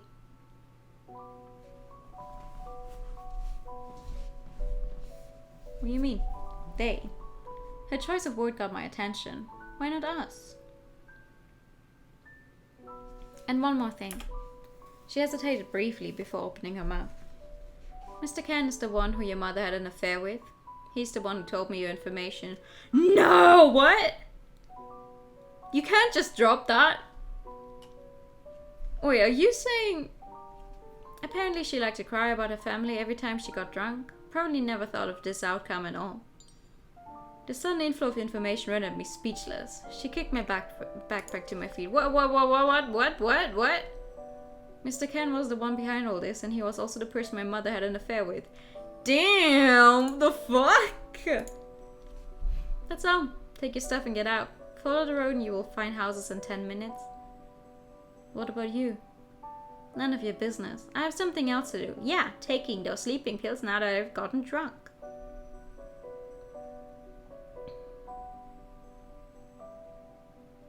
They're killing yourself? It's pretty fucking obvious. Simple words, yet effective. She stared at me dumbfounded, not knowing how I saw through her secret plan. So that's what her decision was. Kind of expected this as soon as both things were known. Yeah. She didn't get the money, yet chose to let me go. She also didn't try to run. Knowing her past, I could only guess what the medicine on her desk was for. And so what? Are you trying to talk me out of it? Recovered from the shock, she started to laugh hysterically while twirling her hair.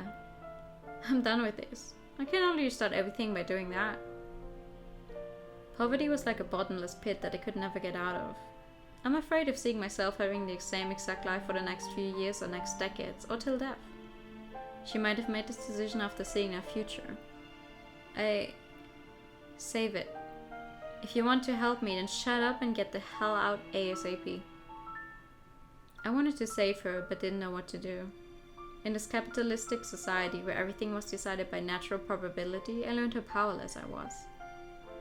The world isn't fair. I murmured the same words, now finally with an answer to that statement. We can't make everyone equal. There would always be differences in our intelligence and capability as genes dictated. Therefore, the more reason for us to find a way to fix it. The world might be a machine, but we are more than just its screws. We can change how it operates.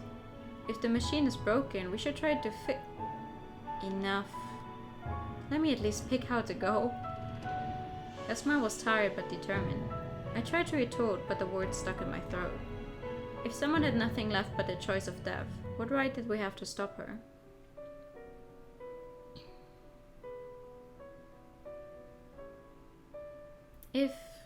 If you mean what you said, then prove it to me. I will prove it to you, that all this can be changed. So would you believe in me? She stared at me silently with no answer. Too much disappointment had forced her to grow beyond a child believing blindly in fairy tales. My decision wouldn't help her at all. The debt was still there, and so was the legal prosecution. She still had to face them all, and all I could offer was a promise. Here. She gave me a piece of paper before I left. Please take care of Eileen for me. She told me quietly. Hey, don't dump your troubles on me. Shut up. Bye. Realizing staying here wouldn't change anything, I picked up my backpack. The weight of it felt a little surreal. Will we ever meet again? I asked her before I left. She paused and started chuckling. Nope.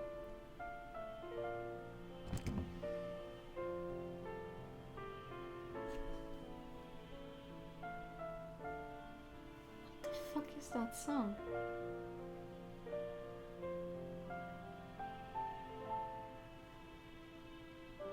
I hope the microphone isn't picking it up, but there's some weird sound going on somewhere in the house.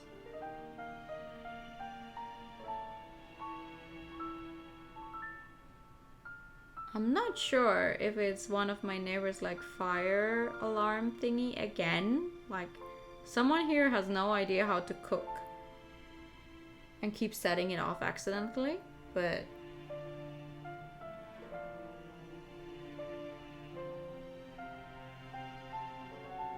I think that would be louder. I don't know. It's a weird beep beep beep noise. You thought it was your car. I'm sorry. Because I kept hearing it through the music. I was like, what is this? With a deep breath, I pushed open the door and walked into the rain without looking back. The storm instantly made my clothes soaking wet. My body began to tremble from the cold, making it hard to even stand up straight. The rain blurred my vision. I couldn't tell where I was even heading, so I moved forward one slow step at a time. Damn it. In my haste, I tripped on an exposed tree root. As I fell, I brushed up alongside one of its branches, which cut right through my skin. I couldn't help but scream out in pain. With my strength fading, I collapsed to the floor and tried to stabilize my breathing.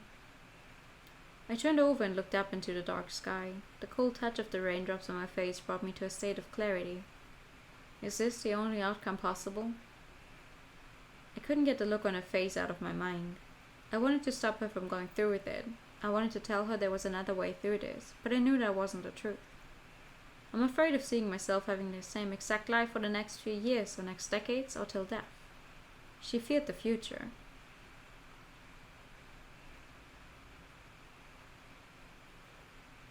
Thus, death became the easy escape.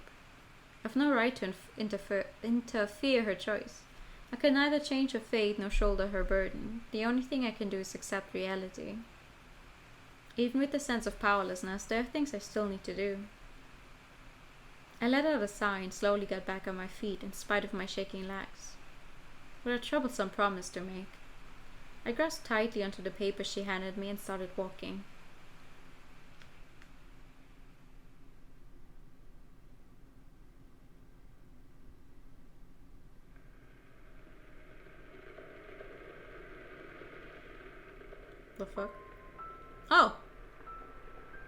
That's the credits? Oh. Okay.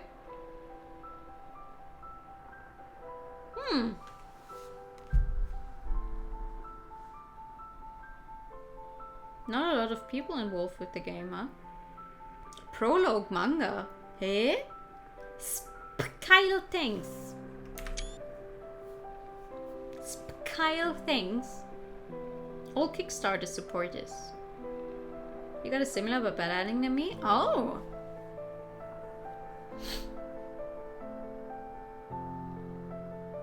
Ah, right, this game. Markering. QA tester A and QA tester B maybe should have looked at the stuff a little more closely, huh? And we wouldn't have had as many typos. She gave her sister to a neighbor of mine. Oh yeah, no. She told the sister to go to a lady called Miss Wang, who also gave them some food on day 5 or something, 5 or 6.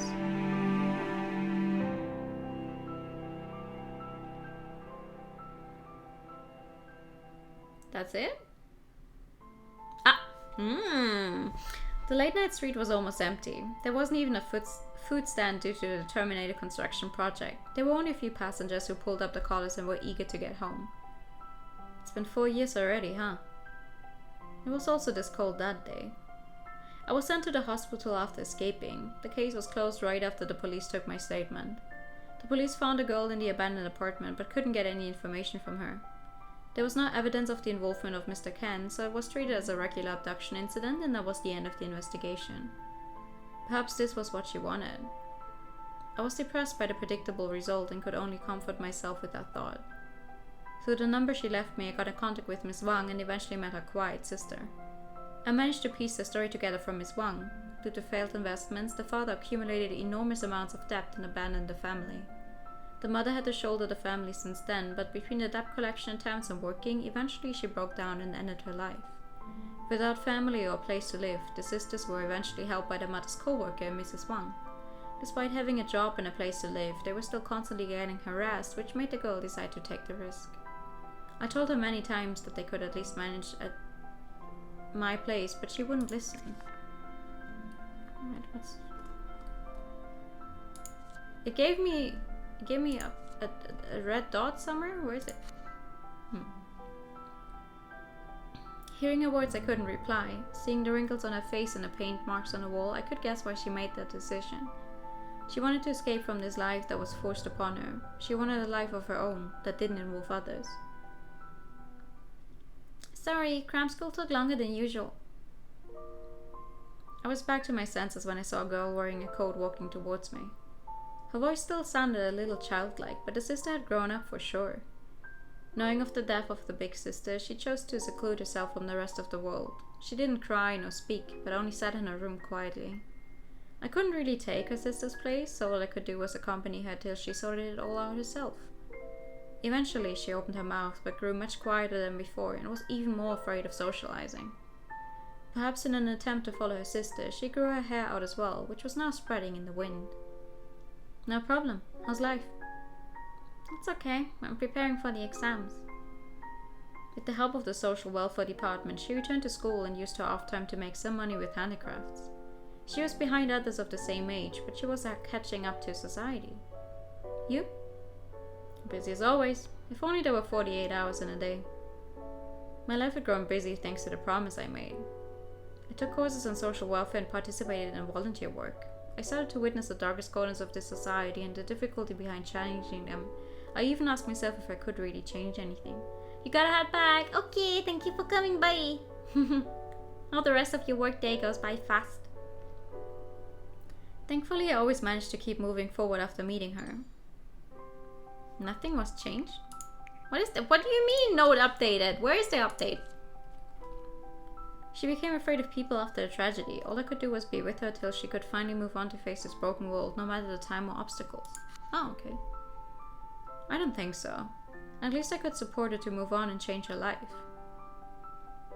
The world might be unfair. All these dark corners make us feel powerless against it. We can't even give a hand to others when we're occupied with our own lives. However, if we face a problem, there must be something we can do. Let's go home. Putting a scarf on a girl, I spoke to her softly. The moon was high in the sky, guarding our safe return. It might be wavery, it might be dim, yet it guided people's direction all the same. That's right, like a light in the dark.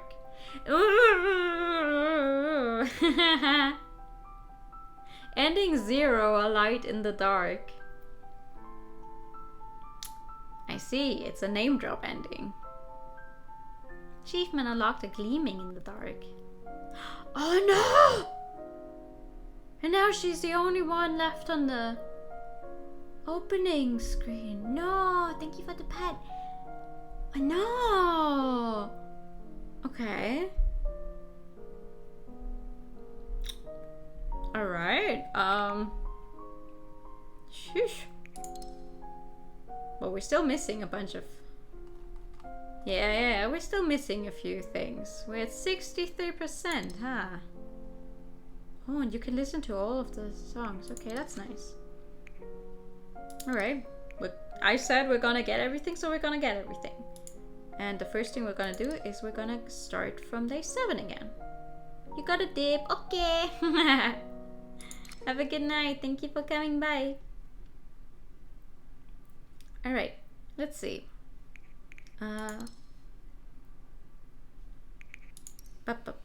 We're gonna skip the text we've seen before. Oh my god, that's not a very fast skip, is it? Hold up, hold up. Text display speed is at instant. Skip message.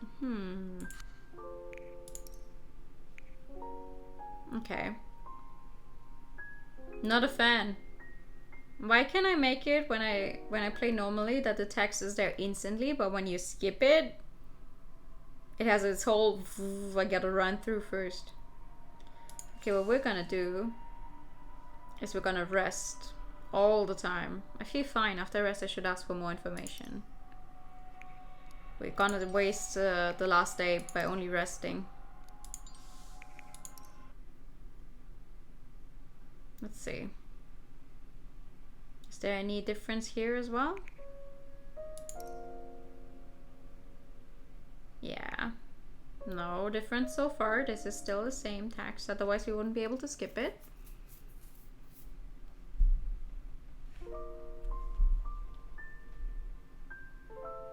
Auto mode speed helps. Yeah, right? I'm just gonna... Nope. That's weird. How do you make a setting... How do you make a setting not transfer over to the skipping mode?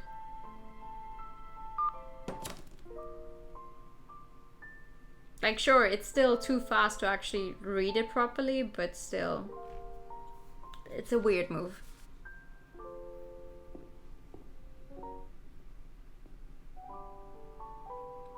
I've said it before. The stuff I like the most in visual novels is when they have a skip to next choice that only stops when you reach stuff that you've seen already.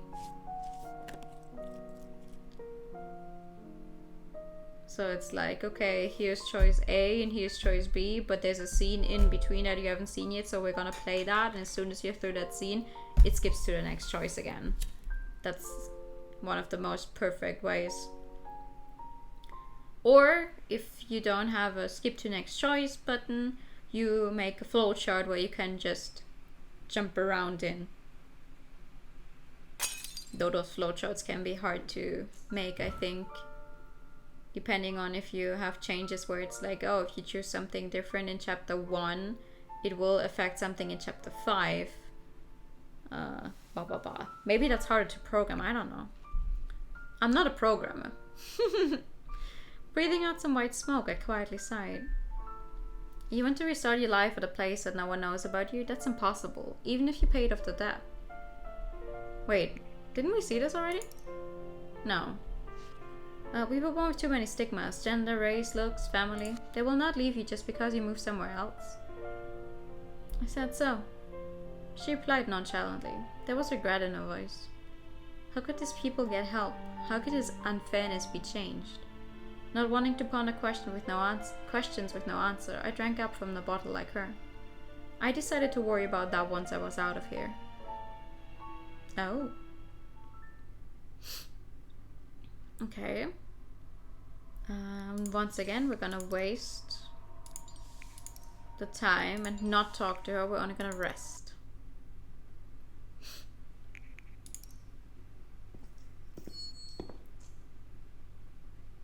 She still sets us free, I guess. Fear wouldn't help much here, right? I could only reply with a bitter smile. There was no way that I wouldn't be scared by having a knife pointed at me. My hands were still trembling. Yet I couldn't escape nor resist. My only hope was that she wouldn't do it. I was hoping to see you shit your pants. She cut through the rope around my legs. After finally receiving freedom after all these days, I found the sensation extremely unfamiliar. I eagerly tried to move my legs. There were bruises where the rope used to be, as though they weren't part of my own body.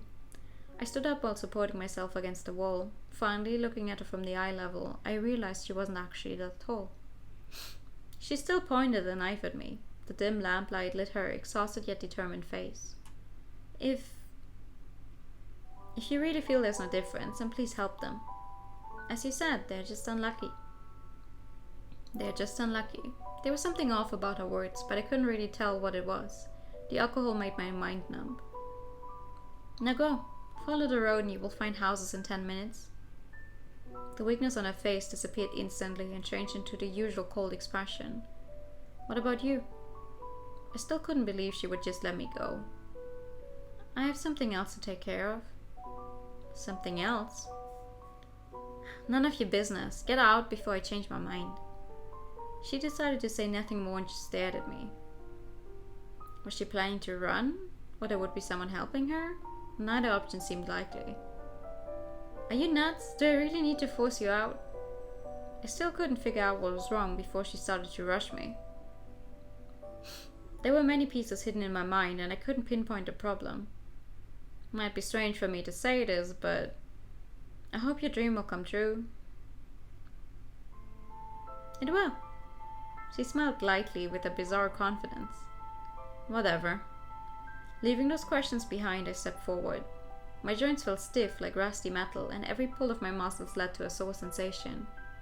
The small dusty room and its moldy air. Would I remember this place or forever forget about it like a dream? I took a deep breath, pushed open the door and walked into the rain without turning back. The heavy rain almost instantly soaked my clothes. I couldn't help but tremble from the cold and could barely stand with my twitching thighs. One step at a time, I could barely tell what direction I was headed this late at night. Rain also fogged my vision. The thick bushes cut my skin. This walk felt like an eternity. Was I on the right track? Should I rest? There were all these doubts and questions in my mind as though they were part of some scenery in a dream. Aye, the same borderless world of darkness that would engulf everything. I raised my face and let the rain fall on it. The icy sensation sobered me up a little. My muscles were still trembling and I could feel my temperature dropping. I might not be able to go forward if I stopped there. No more running. I promised her that I would live on with my power and change what I hated. I took a deep breath, clenched my teeth and took another step.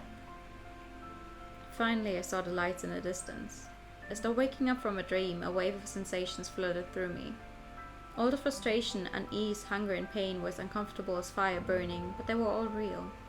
I finally confirmed it. I had made it out. In that moment of relief, my body gave out and I lost consciousness. Damn.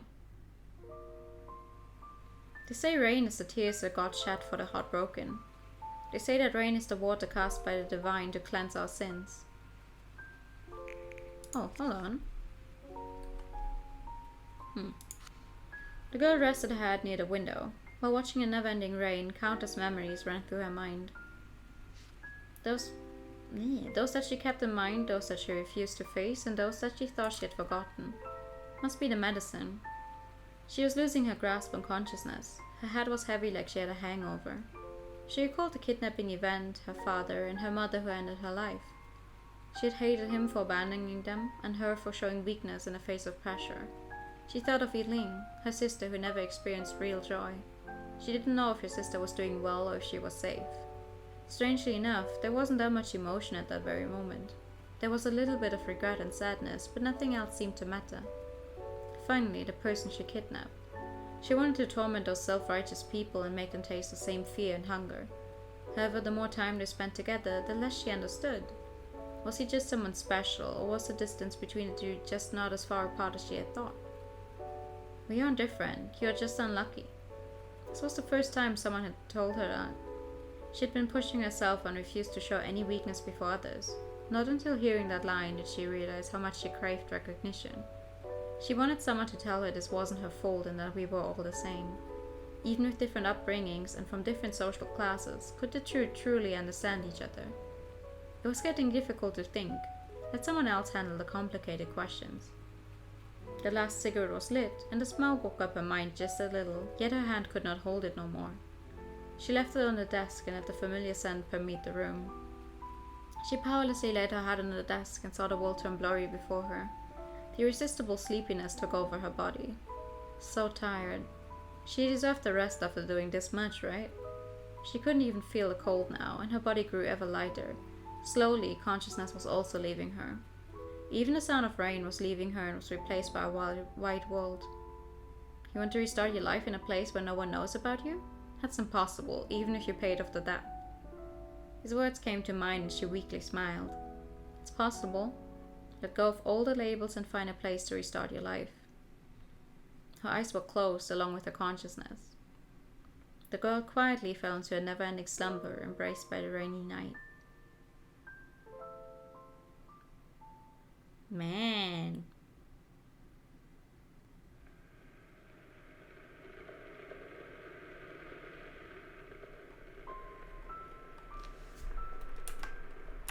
Please don't tell me I have to watch the credits every fucking time I get an ending. Oh my god. I do. I do have to watch the credits every single time. Okay. So that's the difference. Difference number one. And it's literally just about if you speak to her and speak about some more topics on the very last day. That's interesting.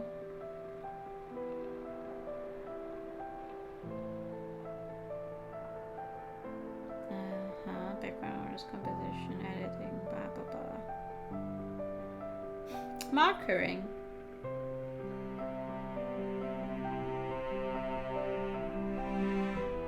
I love the music though, it's very nice. I'm a sucker for a good piano.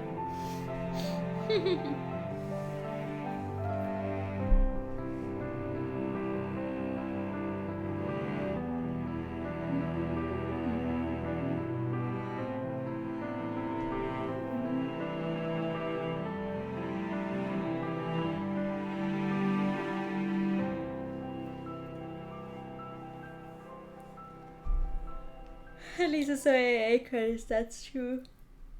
At least they're not that long. It had been a week since the day I escaped from that prison. When I woke up, I was met with a clean white ceiling and the unique disinfectant scent of a sick room. Apparently, someone found me collapsed on the side of the road and sent me to the hospital before I died of hypothermia. Once I got a little better, I was bombarded by police questioning and journalist interviews. I declined them all with the excuse of my unstable mental state. Even for the statement, I only offered the bare minimum. I knew it was pointless, but I just didn't want to assist them with the investigation. It might be futile, but I didn't want to betray her trust. I wanted to give more thought to what to do first. However, it wasn't necessary to ask me anyway. It didn't take long before the case was closed. I wasn't shocked by the outcome since I already had a vague idea of when I left there. However, I somehow felt something was lost. It was a bizarre sense of emptiness, as though someone had gouged out my heart. She wanted to start a new life. So that's what she meant. What is it? A way to free her from the labels and answer prayer to live in a better world.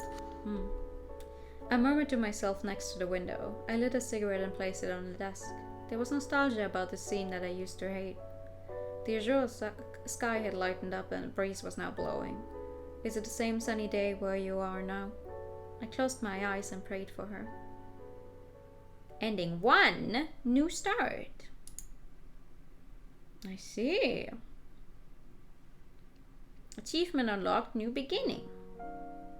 Alright, okay, it doesn't change anything here, huh? Oh well, I mean, I guess she died in both of the endings so far, so that makes sense that she wouldn't be on here anymore. Okay. This one. Next one has us starting on day 5, apparently. Day 5 initially is, incidentally, is also where we started today's stream, so let's see.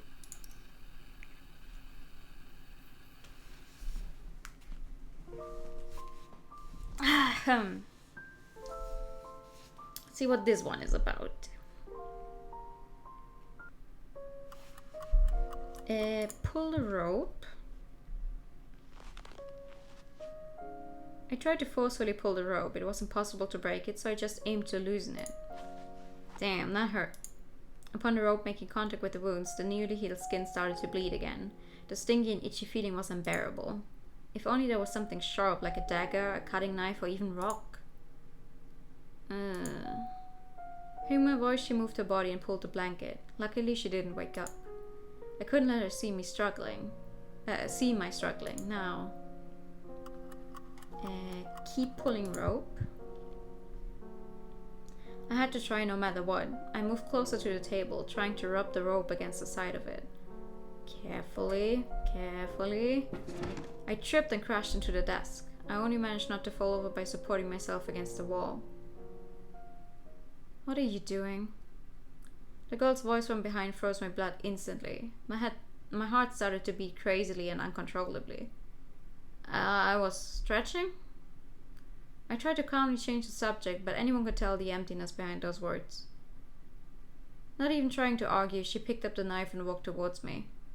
Hey, listen, Shut the hell up. My head hurts, so don't test my patience. She impatiently furrowed her brow and supported her head as though it was really uncomfortable. Before I could agree to it, she had moved in to tie up the rope around my arms. Still trying to escape when I'm not watching. You guys are really not trustworthy. It was only normal for me to want to run. Who would want to get kidnapped? It's so funny. I think we're just going through it like backwards. Like we got the best, or like the true ending first, and now we're just going to slowly go through, I don't know, maybe escape or dying, trying to escape. Stuff like that. Thanks to all this hassle, all the trust between us went straight into the sewer. She returned right back to her kidnapper mode. I could only hope they would pay in time and she would let me go as promised.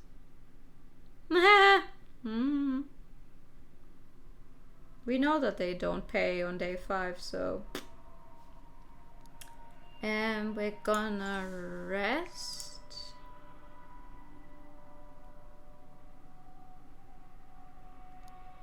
Three times.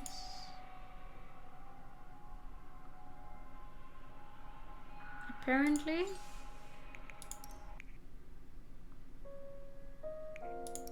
Blah blah blah. And then here's a funny animation thingy.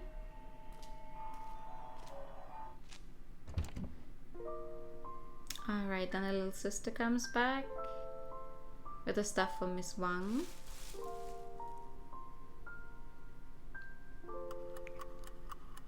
Stay quiet. I memorized the name secretly. It could be the clue to find the mastermind. It's not.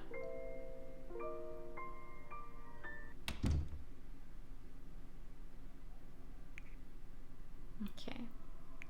Now we're gonna rest again. 1, 2, 3. And then there should be a difference here. Someone. What's the 5th day of your kidnapped life? You're making paper cranes together.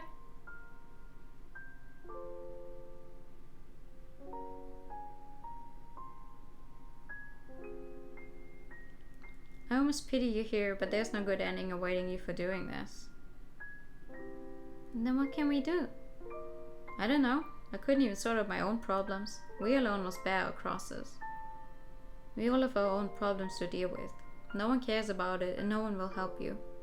We are born into this world alone and face these problems alone. Those who can't make it will get eliminated. The world is not only unfair, but merciless.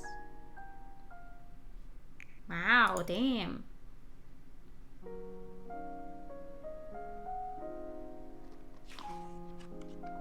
Alright, that's where they see all the desserts.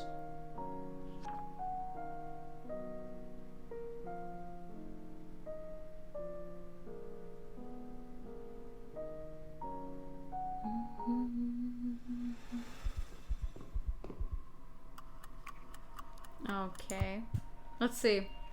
Escape.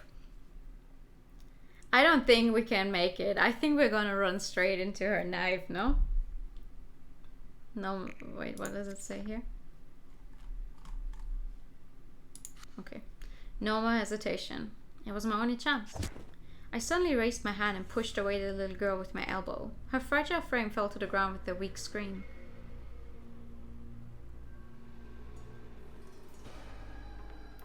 Should I cut open the rope or just run? I don't know. My thoughts were a mess and my body moved on its own. Oh, it's another one of the... I don't know what they did with this animation.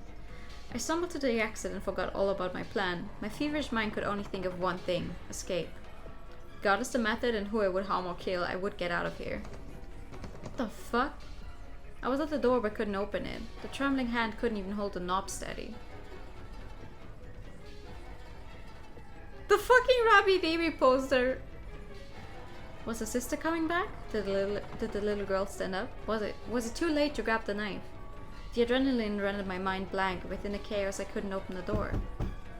Open! Open now! Open the goddamn door, you fucker! I lost control and smashed both my hands against the door. The door made a squeaking sound and gave me hope. All of a sudden, time stopped. All the voices vanished and my hyped emotion cooled down. What happened? I felt the blade cut through my chest, yet there was no pain, only an alien sensation of dissonance. Aha! There it is. I was stabbed. As though answering my question, all the feeling returned to my body at once. The fierce pain came with the torn muscle and I heard myself screaming. There was no air in my chest. I tried to breathe but felt the power leaving my body swiftly. Will I die? Will I die in this godforsaken place? No one knew and no one cared. My legs gave out and I kneeled to the ground. I should yell or stop the bleeding. Yet at this moment, I could think of only the fact that I would die. Elaine, are you... As though teasing my futile effort, the girl returned and pushed open the door with ease. You... Shocked by the bloodshed before her, she was speechless. I'm sorry, You jerk, you... Couldn't take care of her mumbling sister, she rushed towards and supported me. The gushing blood stained her coat. She helplessly bit her lips. Feeling my life was escaping, I saw the little girl just stood there with eyes filled with fear, not believing what she had done. Oh wait, it was the little girl! I thought the other one had come in through the door and immediately stabbed us, seeing as we were trying to escape, but it was the little one actually. Strangely, I held no resentment against her. When her death was this close, nothing seemed to matter as much. The girl who didn't possess the courage to stand up to her feet and only listen to her sister, how heavy would the word murder be to her? I wanted to tell her not to feel bad about this and that I didn't hate her, but all that came out of my mouth was blood. You... Shit. Elaine, call the ambulance now. She made up her mind and called out to her little sister, yet her voice sounded so far away. Why the ambulance for me? They didn't intend to end my life after all, even without the ransom, or... It became difficult for me to think. All the blood loss made my body cold. Everything became blurry before me. Don't you die now, you loser, hang in there. I was dumbfounded by a panicking voice. It would be all over for me when I closed my eyes, but they would have countless problems to face afterwards. Where to run to, what to do without the money, should they surrender? Whatever, none of it mattered. I powerlessly closed my eyes. Only then did I feel the temperature in her hands. It was warmth that was shared by everyone equally, regardless of upbringing or position. Uh-huh. Yeah, great ending. I would love to be able to read what it says there. Achievement unlocked, warmth. Okay, cool. I don't know what is up with that weird zoom they sometimes do. But okay, sure. We have another one where we start from here that apparently has us going back a little further to change what we do. Let's see. So it's gonna take a while skipping through all of that again.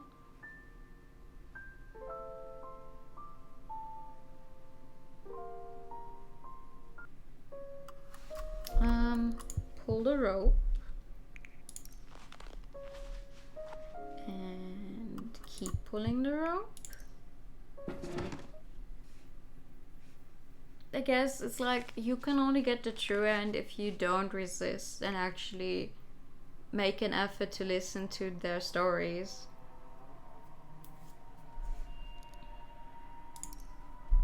Okay, why do you owe so much money? What? Why can I not skip this? We saw this before. Legally. Do you think this is what the cops vote? Yeah. This is new though. Last time we took a different option. Why don't you seek help from a social worker? There must be some other way. For crying out loud. How? Stop talking like a big shot. You think you're so smart and we're all just idiots? She suddenly kicked me, then coldly looked at me struggling on the ground. Let me tell you this. Everything you learn from textbooks is completely useless. If 1/10 of the bullcrap was real, you really think I would be here? So shut your trap if you want to go home in one piece, understood? Okay.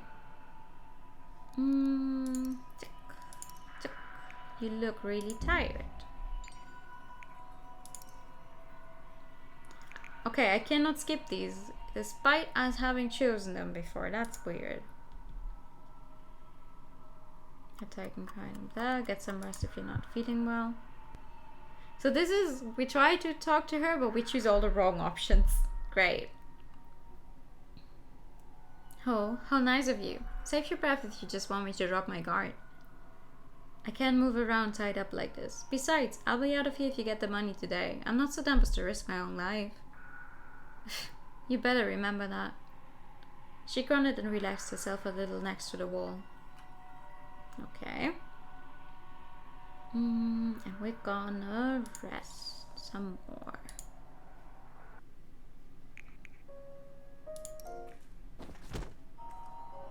Then the little sister comes back.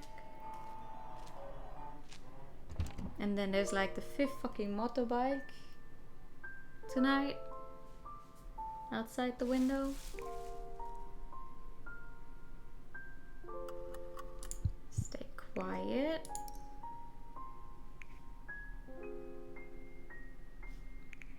Please keep skipping.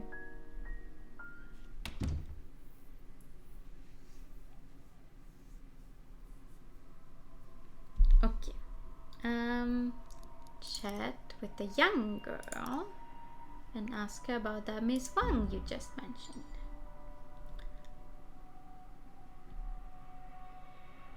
Blah blah blah blah blah. This is the wrong thing to say. She's the real culprit, right?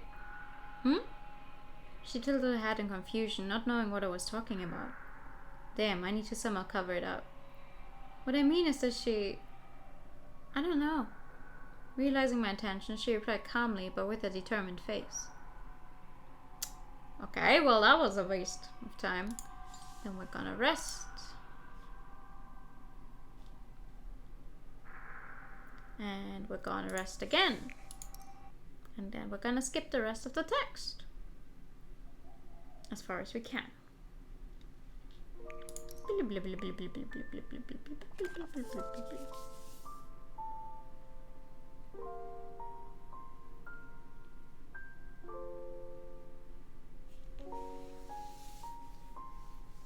I think I'm gonna try and look up how to fold a paper crane though. It's one of those things, once you know how it goes, I think that it's easy to do. You just need to remember in what order to fold the paper. There was a time when I knew how to make a box. Like a box where you could actually put stuff in. But I haven't done it in so long. I know what it looked like in the end, but I don't know how to get there anymore. Hey!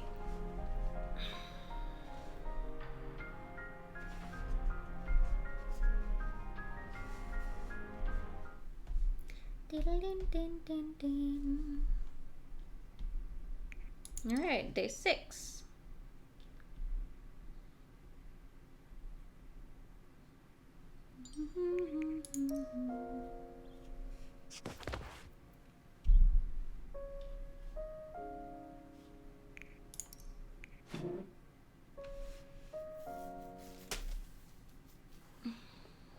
Okay, what's this one? We want to chat with the young girl.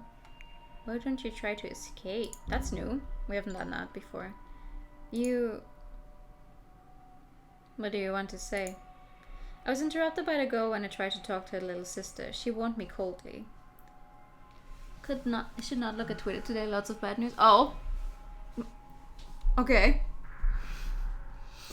If you have something to say, say it to me. Don't talk to her without my permission. The young girl raised her head and stole a glance at me, but immediately went back to folding papers after hearing the big sister's words. Oh.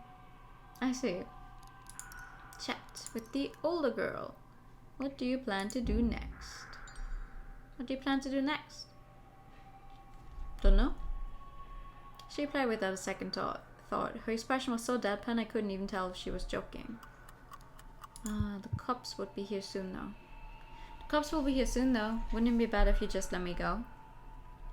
Don't you worry. I'll take care of everything before they arrive. She smiled at me with extra emphasis on the words take care. And rest. That should bring us to a new ending. Apparently. Let's see.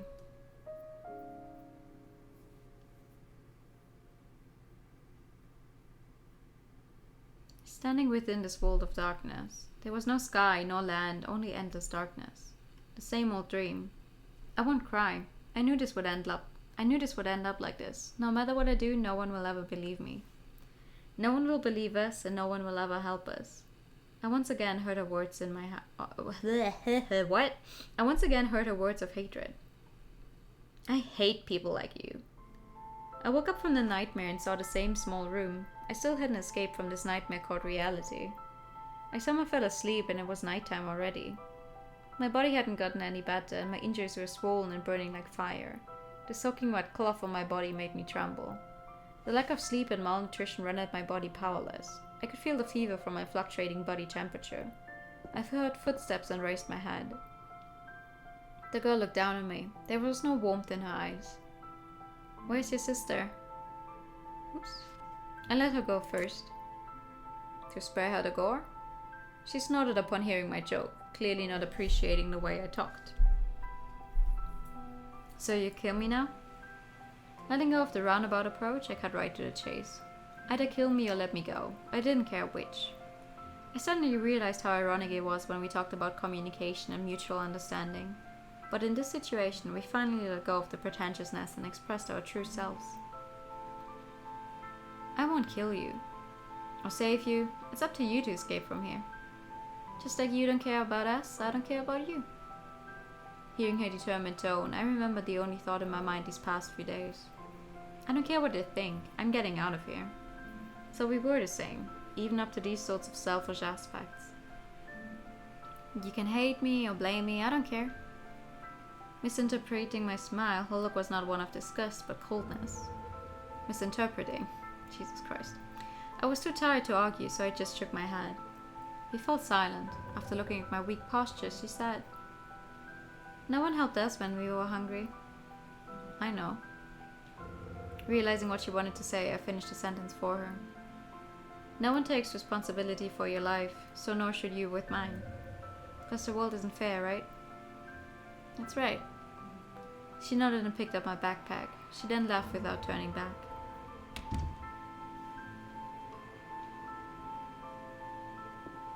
Her footsteps echoed through the stairwell and eventually faded in the rain. There was no one but me in the room. I struggled towards the desk. Even the few steps I made exhausted everything I had left. I basically collapsed on top of the chair. My reopened wounds started to bleed again. I didn't even have the energy to grab the knife. Panting next to the window, I couldn't clearly see what was outside of it. There was only the grey sky and the rain. I remembered how she smoked next to the window and seemed to try to find something out there. What did she actually see then? I closed my eyes out of exhaustion. If only I had one more chance. Could we let go of our bias and reach a different outcome? With a light sigh, I let the rain engulf the last of my consciousness. Oh, ending 2, endless rain. I see.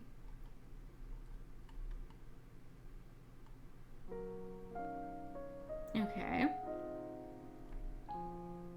How many more do we have? 1, 2, 3. 3 more. And the next one is a long one.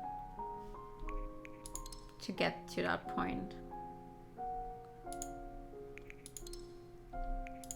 Thank you for the fight. Thank you for your time. But we're gonna get there. And thank you for the posture check. Let's see. The last one was for my wrist. Alrighty. We're gonna have to start on day 2 again. Wow, that's a long way. Jesus.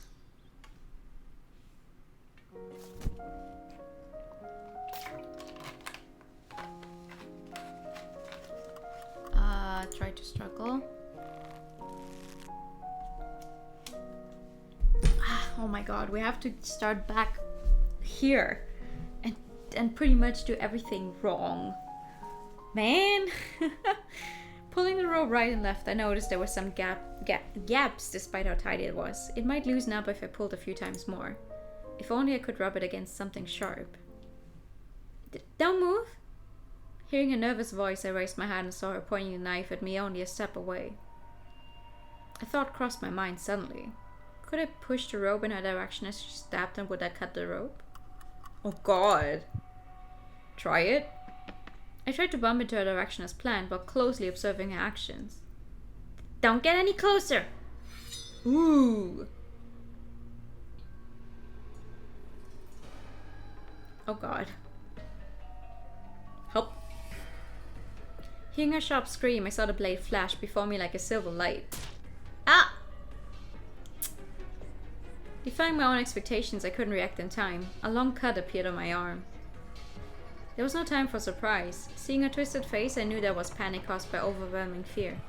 I would die. Time seemed to stop right there. I clearly noticed my heartbeat and the racing blade. Wait! Her body shook and her hands stopped abruptly. You... She couldn't speak out of stress. Her small chest rapidly went up and down and her hands trembled from grabbing so hard. I was only kidding. No more struggle. Put down the knife, please. I held my breath and didn't dare to move one bit. I couldn't even take notice of the pain of my wound. I was afraid to trigger another sensitive nerve. She stepped back while staring at me, but refused to put down the knife. Her expression was more on guard than before. I was an idiot. There was no way to block a knife with the rope. The wound was deeper than I thought. The oozing blood reddened the sleeve. I could feel a stingy pain now that I calmed down. I shouldn't expect her to help me to stop the bleeding, so I had to wait for it to heal itself. I brought this upon myself after all, so I had to remain calm. Dun dun dun! Who comes up with that kind of idea, though? This is from being important. Let's just say, we saw that. Ah, okay, but we read all of those before already.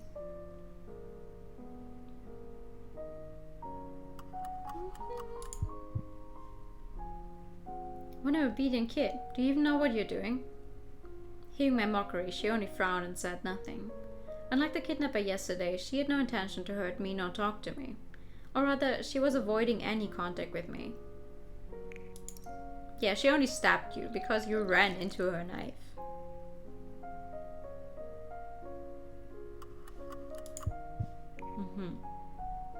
What a reassuring statement. They kidnapped someone to an abandoned house, beat him up, and then told them they were not bad people. Sure, you might as well say it was all for charity. I doubt that I would say anything nice if I opened my mouth, so I kept it shut and ignored her words. No, this one is gonna end badly, I can feel it. The cut still hurt, I lost too much blood and now my body felt even weaker. I didn't even have the energy to think. I closed my eyes with my back against the wall. Because if he already has this kind of cut on day 2, I think when he gets sick, it might not get better. Or if he's not on good enough terms with them, she might not be getting, like, she won't buy a medicine and then he's not gonna get better. It was close to noon when I woke up. I couldn't really rest since I was only half asleep and only felt even more tired. Dun dun. Sorry, my guy, but I want to play my visual novels to 100%, so now you have to suffer. Oh my god.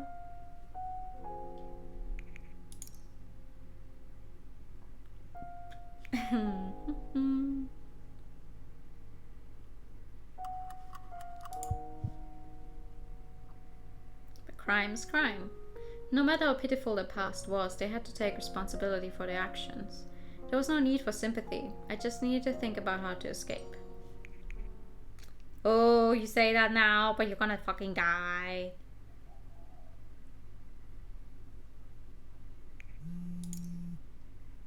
You're gonna die and it's gonna be a pain in the ass to get to that ending.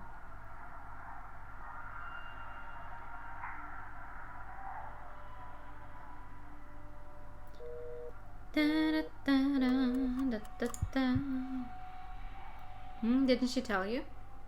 Her face darkened immediately. She tried to say something but only pressed her lips. Why don't you ask if you want to know? Aren't you familiar with her? Even with my manipulative words, she only frowned and stared right at me. She angrily sat back in a corner, holding her legs like a puppy waiting for its master to come home. Her impression of me must be worse now. I would have to wait and see if such manipulation worked. It won't. The untreated cut in that place might be enough to kill him for sure. Like, he's sleeping on a dirty, moldy floor. He just needs to get something in that wound and it's gonna fester and ugh.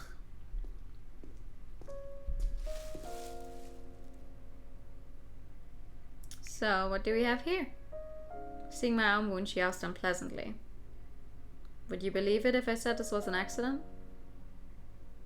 Wipe that smile off your face.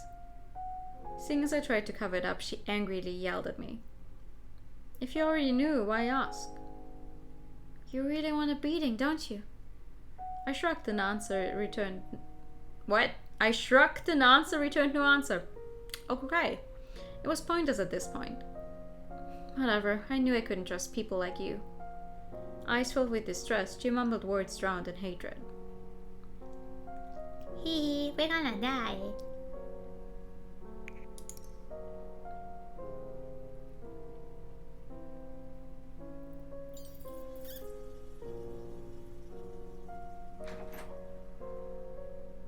Double answer and double point. Ka-bum-bum, ba-dum-bum-bum.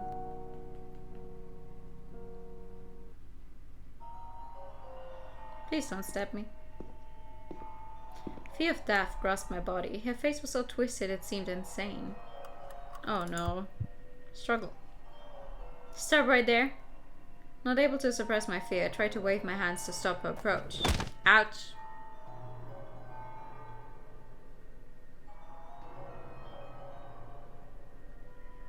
She easily knocked my hand out of the way and pushed me to the ground. I struggled to get up, but then she grabbed me by the collar. My body slammed hard into the wall. Facing her cold stare, my heart froze instantly. Now you're scared? She scornfully stared at me with a look of madness. All the lines I came up with didn't work. The message was clear in her eyes. She wanted to kill me. She wanted to stab me, slice my throat, and open my wounds. It wasn't about the ransom. All that was present was a desire to murder. I trembled uncontrollably, but couldn't speak. I thought I didn't care. However, now that I was this close to death, I realized how much I wanted to live. Don't move. Move one bit and I stab. The fear of the unknown suffocated me. I could feel the cold touch of the blade on my throat. My mind was blank without even the desire to bleed. I was so scared by the knowledge that one tiny movement of mine would guide the knife to my throat. One simple push and I would be a dead man. I vividly felt the knife cut open my skin, creating a thin wound down my neck. Blood came out of the wound, not as painful as I thought, but the alien sensation made my head go numb. One last time. Don't lie to me. One word at a time, she made her message clear. I'm done with the likes of you. If you dare to look down on me, you will regret it. A quiet voice, but filled with hatred. She meant it. Without a doubt, one more time and she would do it. Only then did I realize death was only inches away. Nah. Took you a long time to realize that, my boy. It's like, oh man, these kids kidnapped me, but what's the worst they could do, right? And it's like, both of them, like, they have a knife. Time to do it again! Yeah! Do you really think you can get out of this unscathed? Realizing I couldn't convince her normally, I changed plan and tried to threaten her. She just looked at me with indifference. It didn't faze her at all. There's still time if you just let me go. Let you go. You think I'm a fool? You think I tied you up for fun? Who do you think you are? The series of questions rendered me speechless. Instead of fear, my words triggered her rage. I realized then how much determination it required for her to do it. Rather than acting on a wild impulse, she knew full well what she was doing and the consequences that followed, yet she decided to do it anyway. In comparison, I underestimated the situation. Just let you go. What do you know anyway? You think you're some big shot? Why do you think I kidnapped you, I have no interest in knowing. Anyone could find some sort of justification. It was all about social injustice, society didn't take good care of them, blah blah blah. The fault was always others. Only this way could they protect a fragile ego. She didn't get angry at my words. Her smile seemed to be mocking my answer. Yeah, you don't need to know. And I don't care about you either. I just need to get the money. The rest doesn't matter. Okay. How much does she know about the kidnapping? I asked her about the little girl, hoping to learn a little more information. Huh? None of your business. Oopsie. She changed the subject non-committally, but then after a while followed up with, she's nothing to do with this. I forced her to help. Oh. I was surprised by that answer. I thought she would push the responsibility on her, yet now it sounded like she was protecting her. What an interesting relationship. Don't you feel guilty?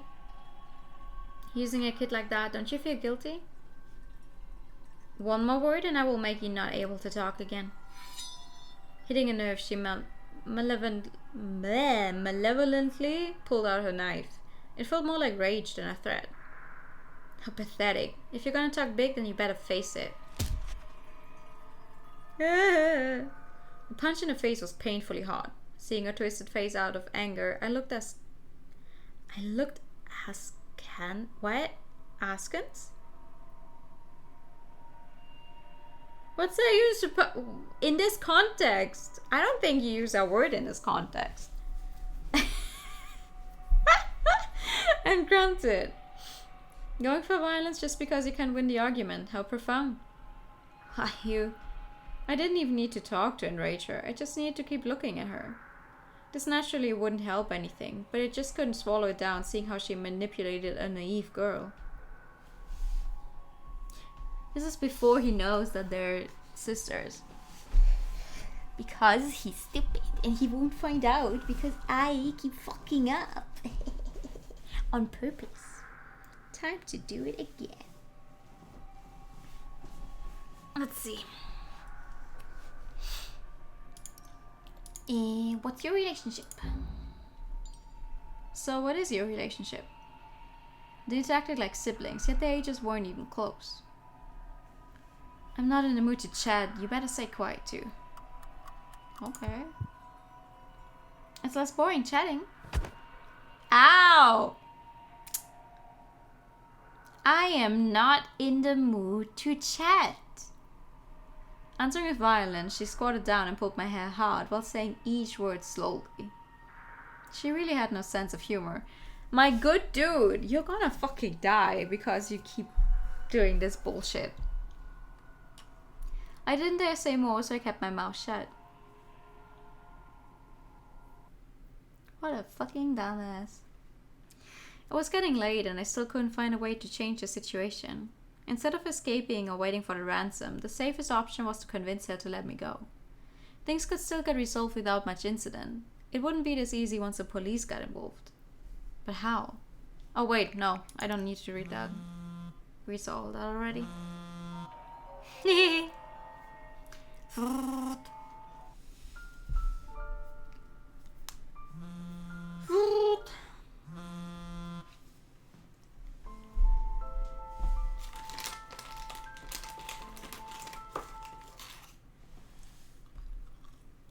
All right.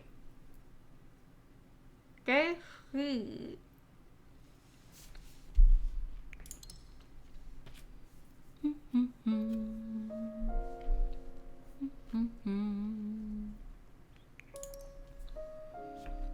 Is this where you get sick?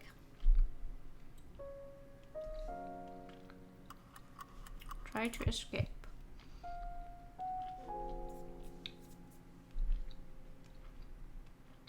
What's happening?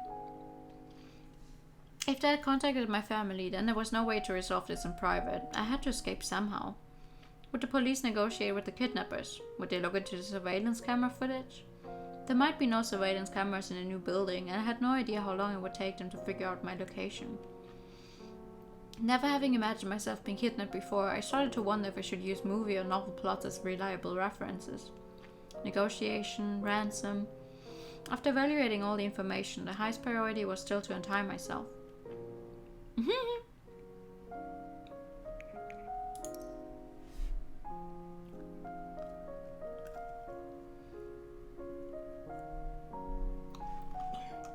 Ah, the counterfeit butter.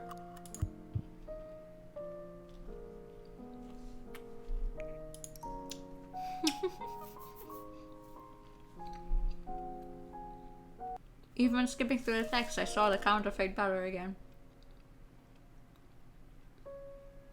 Which still doesn't make sense to me.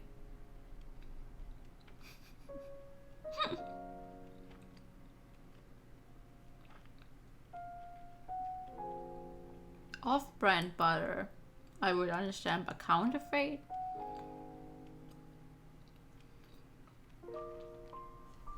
Best movies for this situation are those where you fight through 10 bad guys. Oh yeah, and you win. They have guns.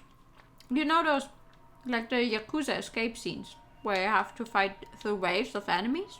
That kind of thing. Good reference. Will definitely work in real life.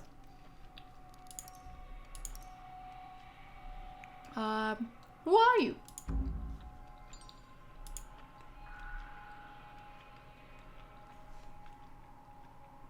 She silently looked at me, showing no desire to talk. Are you a student?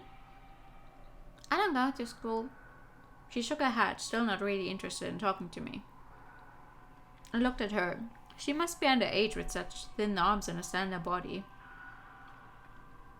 Do your parents know about this? Do they allow you to do such a thing? She pressed her lips and shook her head. Feeling the mood was too heavy, I decided to talk to her a little later.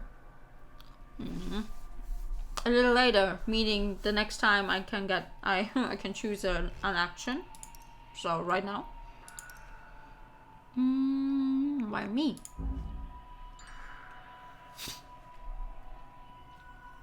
What do you mean? There are many rich people out there to kidnap. Why me in particular? Wouldn't a little kid be an easier target? I still didn't know why they picked me. If I could figure that out, maybe I could guess the culprit's identity. Oh. We asked that the first time around as well. What a good kid, doing whatever Big Sis tells you to do.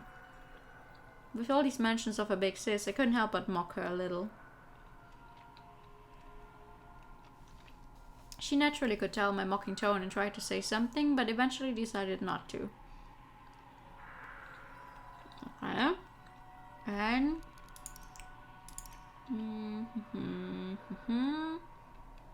Where did your Big Sis go? I don't know. I tried to start a conversation and still made no progress. Don't you care at all? Big Sis told me to guard you and that she would be back soon. The girl calmly lowered her head as though living in her own world without one bit of anxiety or guilt as a criminal. Aren't you afraid? Afraid of what? What if she escapes by herself? Impossible. You sure? Big Sis wouldn't leave me. She's not like the others. I tried to manipulate their relationship, but it didn't work on her. Instead, she now disliked me even more. I really had no idea about their relationship. Her trust in Big Sis was just blind. Yeah. Because they're the only, they only have each other. Of course they're gonna trust the other one. So what if I hurt her? They kidnapped me first after all. Therefore they should pay for their decision. All I should care about is escaping, nothing else.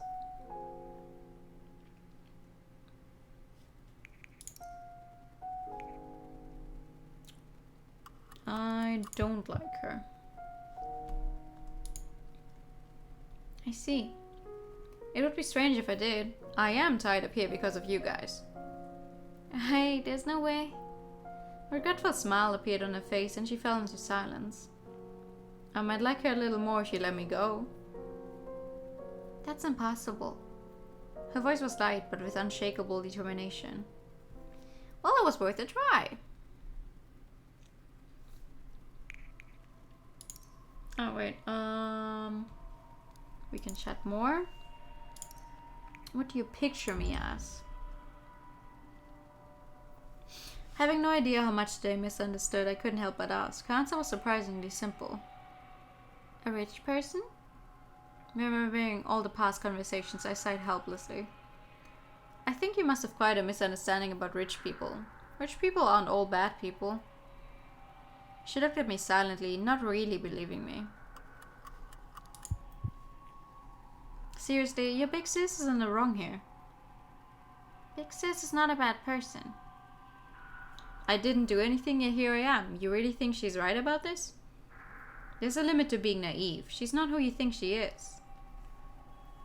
That's not true. Big Sis is...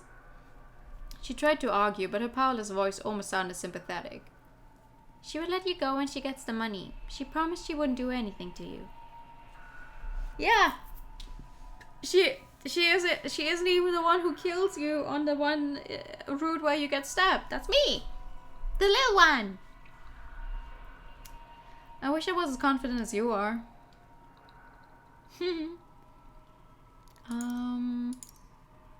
So cold.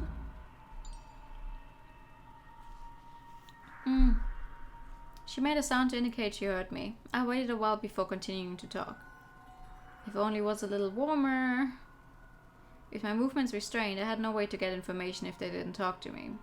To get information from her, I needed to find a way to make her talk. After all, telling her directly I want to talk most likely wouldn't work.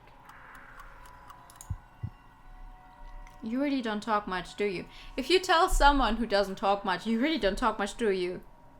That's a 100% chance that they will talk with you even less. Like, she leaves him in a dying state. Yeah.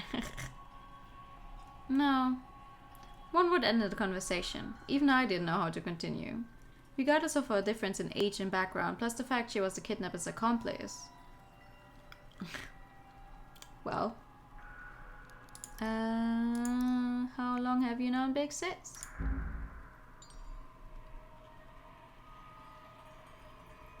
She stared at me cautiously, as though not feeling too happy about me saying bad things about her big sis. You really like your sister, huh? I sighed heavily. The depression in my chest didn't lessen one bit. Yeah. She nodded without a second thought. She was only this certain when it involved her big sis. What if you're being manipulated? The only one she's being manipulated by is you, my good dude, and you're not even doing a very good job of it. I don't want to hear that. She awkwardly turned her head to hide it behind the book and refused to talk to me further. Alright. So what now? Ah, now we're getting sick. Now we're getting sick.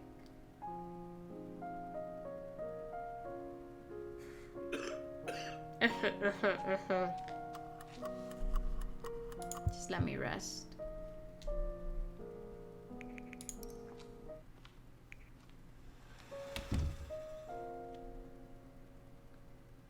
Anyway, I'm interested in seeing what happens now.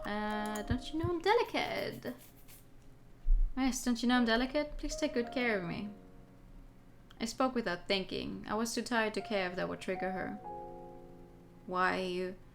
Seemingly more frustrated than angry, she pressed her lips and started to check the ropes on me.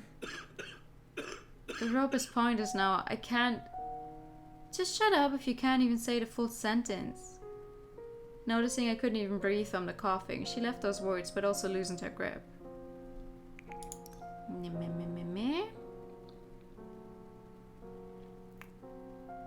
This is stuff we've seen before.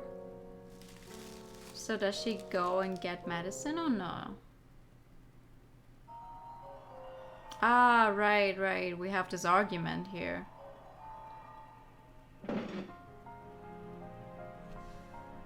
Like he's delirious from the fever and starts screaming, and she starts screaming back.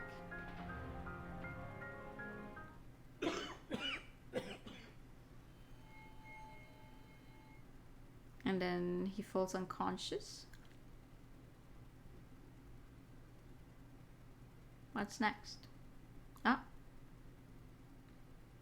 I couldn't exert any force. It was like I was floating in a freezing ocean. I couldn't even talk. Big sis, he's still got a fever. I vaguely heard the little girl's voice, yet couldn't really tell the distance. Leave him be. But it's not our job. I don't care what happens to him once we get the money. I could hear sound, but it broke off constantly and made it impossible to make sense out of it. Yet I could still sense the hatred and disdain in her voice. In my cloudy mind, I felt a sense of remorse. Why me? Was it my family wealth, crime rate, my carelessness? Or perhaps there was no reason. Because the world isn't fair. Oops. No matter what happens, we can only accept. Standing in a world of darkness, there was no sky or land, only endless darkness. The same dream. There were annoying voices on and off like an intermittent radio signal. Suddenly the floor collapsed and I sank like it was quicksand. I tried to move my legs, but they were stuck. I couldn't even raise my hands, and I could only let the darkness swallow me. My ankles, knees, and wrists. My body gradually fell into darkness. Before my vision was covered by darkness, I once again heard an unmasked hatred. I hate people like you. After that, I heard my own voice. Something straight from my heart. Something I had never spoken of. Yeah, me too.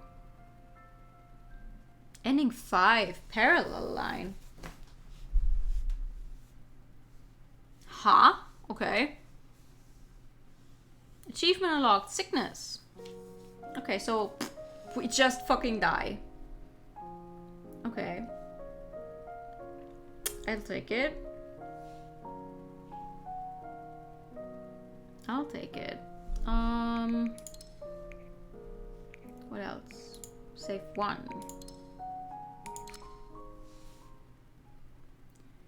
Dun, dun, dun, dun. Dun, dun, dun, dun, dun.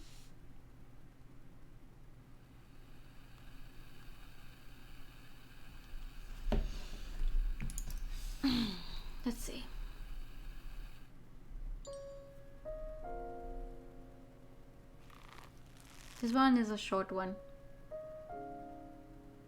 I think it's a straight up death. Yeah, for help. Survival rate of this guy getting lower and lower. Yeah, that's so funny. There's like, it depends. There's people who go, oh, if there's a bad end, I'll get the bad ending first. I'll get the bad ending first. So I can go and do like one full run to the true end. I always do the true thing first, like the one where I survive, blah blah blah, and then do the bad endings, because I personally hate it when you're like on the way to getting somewhere and then you can't tell at which point like it changes, which point is it where it's actually bad for you.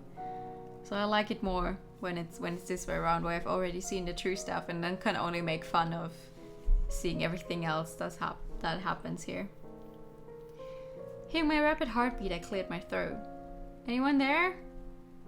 I tried to call out in a low and dry voice, which echoed out in the room but got no response. Hey, anyone there? I raised my voice, intentionally avoiding words implying distress in case the kidnapper was still close by. If she did hear it, I could just pretend I wanted to negotiate. My voice continued to echo in the empty room. The dead silence made me even more uncomfortable. I waited and still got no response. It appeared no one was nearby. Yep. Hi! Ow!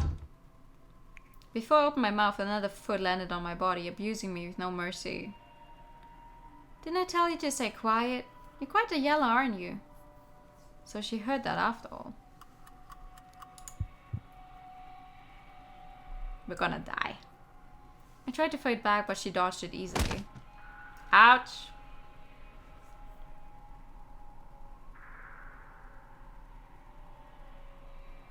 Do you even understand the words coming out of my mouth? Move again and I will beat you senseless. I'm not kidding. Yeah, I believe you. Oh god. Trying to scare me. Ow! Ooh!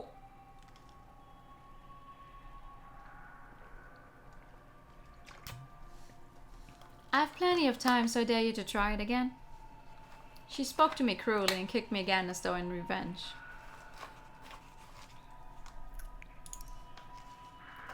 Cram school, blah blah blah. I would just be annoyed to slowly crawl to the training with constant interruptions, right? Right?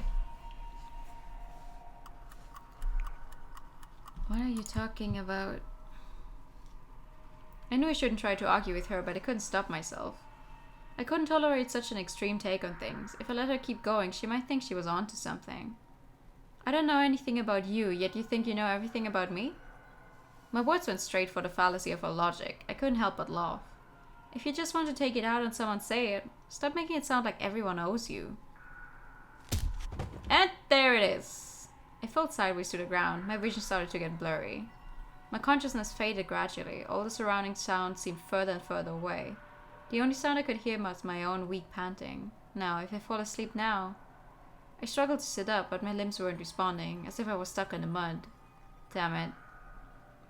If I had another chance, would it end up differently?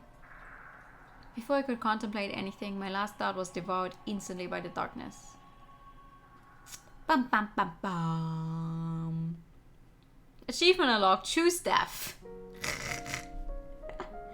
Jesus. Okay. Let's see. One more. We have one more. Say 4. This one also has us going through several days, apparently. So that's gonna take a while. I mean, I kind of expected the training to be this kind of bittersweet thing. Like, he gets out, the little sister is like also alright, kind of. But the big... Ah! Oopsie.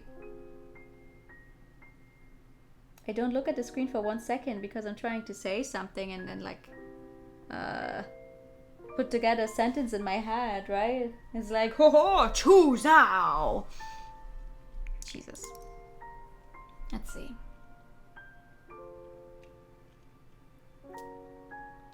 I wonder what this one is going to be like.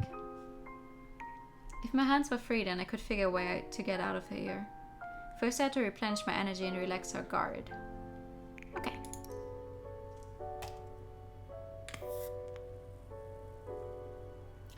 This is... okay, save 4 was when she did give us medicine. So we've been trying to get in her good graces so far. And now we're gonna fuck it up a little, I'm guessing. Do you really think you can get out of this unscathed? We saw this though. Yeah, but who do you think you are? No, we saw this. I have no interest. It seemed like a fall in love with a kidnapper story. They're even kind of related.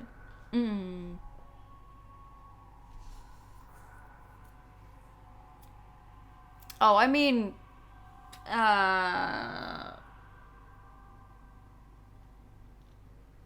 They're not related at all.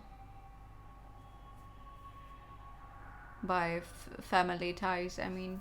Or do you mean like related in terms of they know this Mr. Ken person? That's how they know of each other, that kind of related? Why am I so laggy today? I have no interest in knowing. We also saw that already. That's the same text. Okay. Now we're gonna rest. And we're gonna rest again. Just to make time pass. Hello! Thank you so much for the raid. Good evening. Hi, my name is Nua. I like the color pink, visual novels and JRPGs, and we're currently getting our last ending for A Light in the Dark. Up raid, hello! Hello raiders, thank you so much. Hello, a Pikachu for the raiders, of course. Pikachu! Pika Pika! Pikachu! How you doing? Thank you so much. You're playing Undertale. First time? Or just because it's still a nice game? Hope you're having a good day. I am, thank you. I hope you as well. Yep, first time? Oh, how are you liking it so far?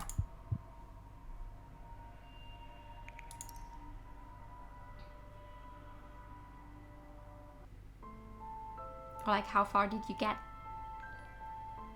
Thank you so much for the follow. Welcome. It's fun. Oh, I'm glad. I like Undertale a lot. I didn't get very far in it myself, I gotta admit. Not very good at the gameplay when I tried playing it, but I like the story a lot.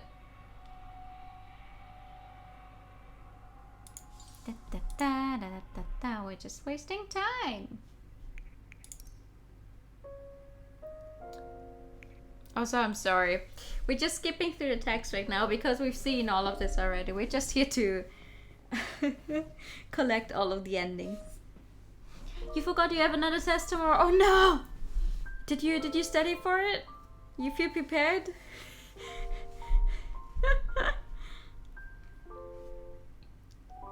I hated that. When it's like, oh, I feel like I'm forgetting something. Oh, it's fine. And then in the middle of the night, I would suddenly remember, oh, fuck. There's a test tomorrow. Even though it's been so many years.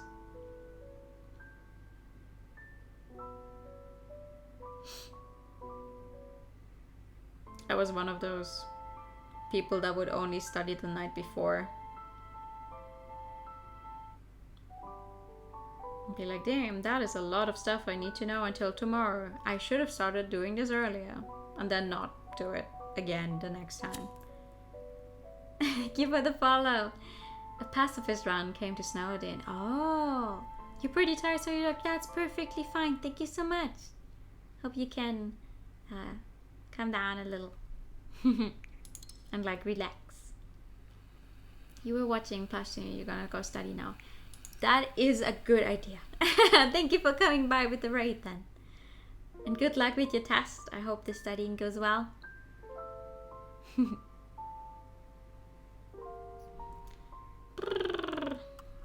Okay, we're gonna pull the rope. She's almost gonna wake up. We're gonna keep pulling the rope. Thank you, no problem.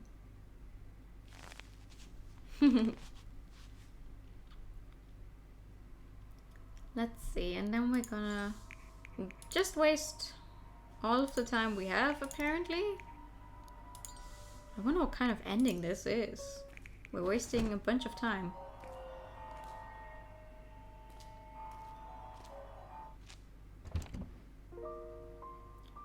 Bling. I like the textures they put on the clothes. You sure did highlight your message. I'm seeing it. Ignoring the fact that the little girl was right next to her, she gave me a solid kick. Don't get cocky, I told you to shut up. Oh, that's different.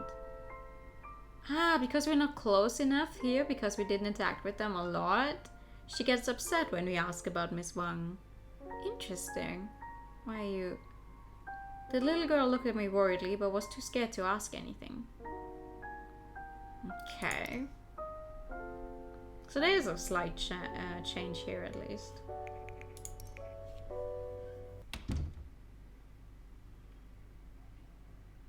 Okay. We're gonna rest some more.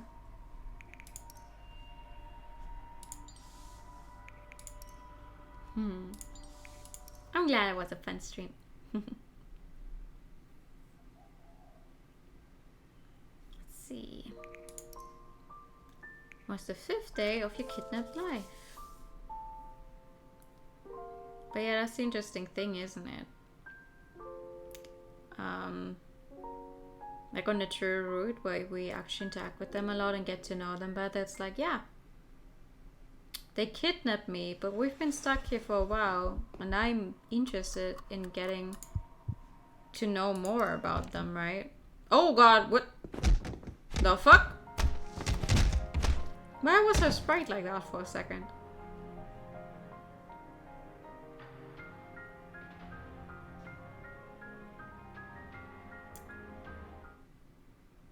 I wonder if that's a realistic thing though.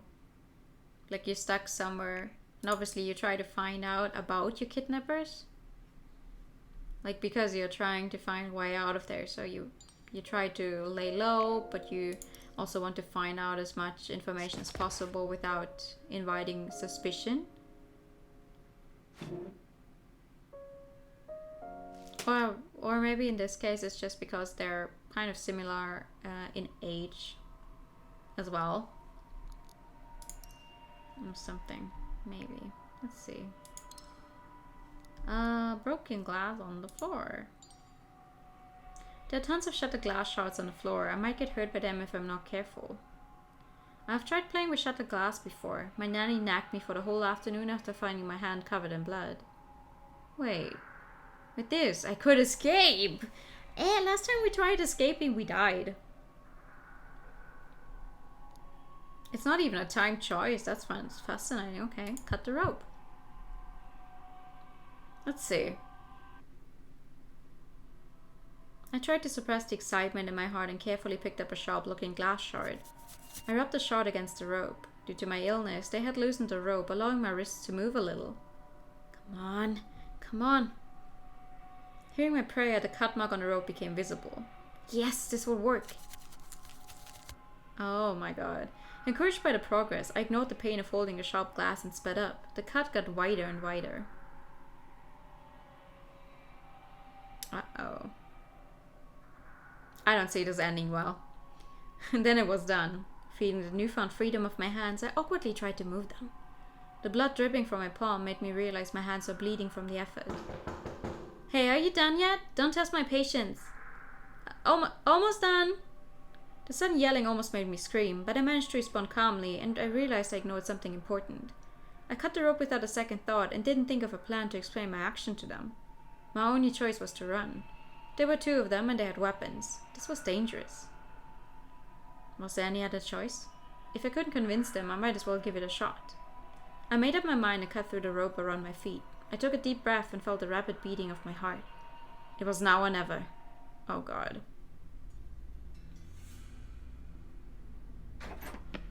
I started running as soon as I opened the door. Right in front of me was a little girl with a shocked expression.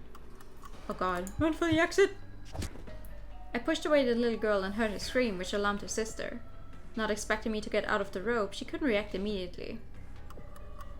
Oh no, forced through? Why?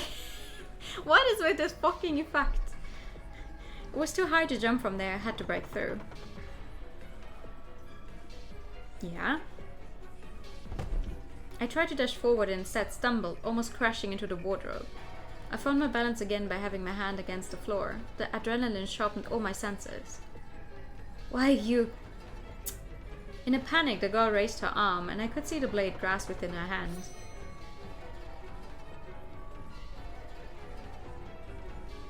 Driven by the urge to escape, I saw the silver flash before me. I moved before I could think. Ooh, I grabbed her arm and pushed her against the wall. I felt warmth in my hand. Her chest was instantly dyed in bright red, like a blooming rose. Everything happened so quickly that I couldn't do anything but stare at the knife in my hand, unsure what just happened. I looked into her eyes and saw an expression of shock, disbelief, and fear. It has to be a problem, for sure, yeah.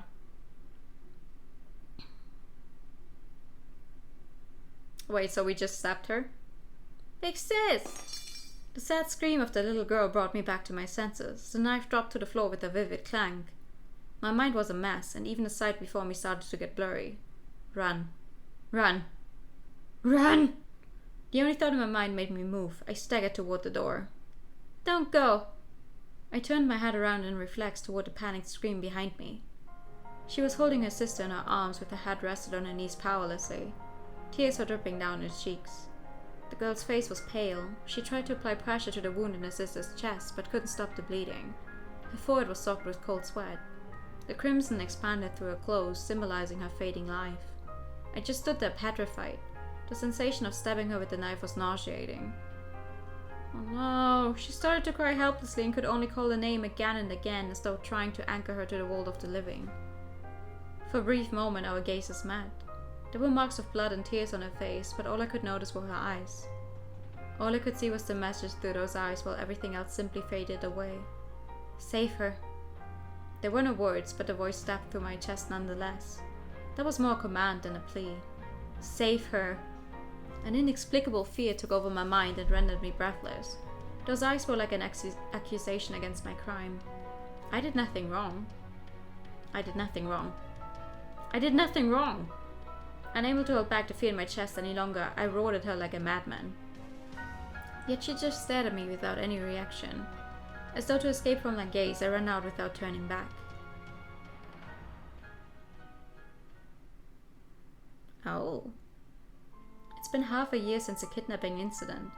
I've forgotten how far and long I had run after I escaped. I can only remember how the rain beat down on my body and how much pain my body was in, and how I woke up in a hospital.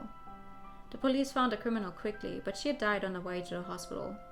They said the little girl just hugged her sister motionlessly next to the door. She didn't respond to any questions and was diagnosed with PTSD.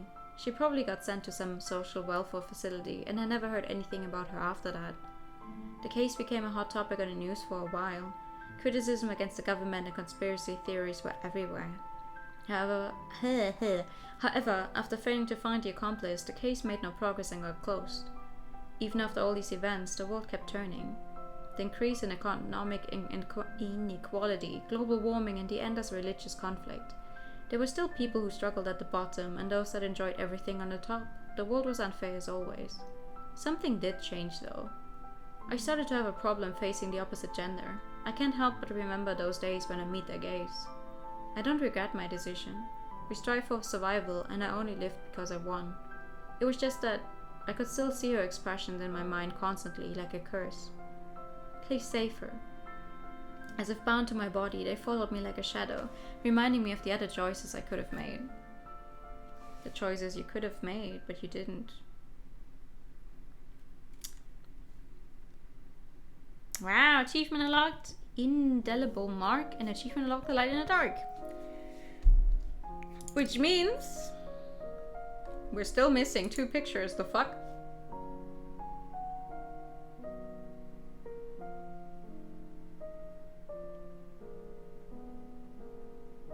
Oh, wait. Aha! If you complete ending 0, light in the dark once, you can complete it again for an extra choice that will lead to 2 new CGs and an extended ending. That was added in an update. That was added in an update.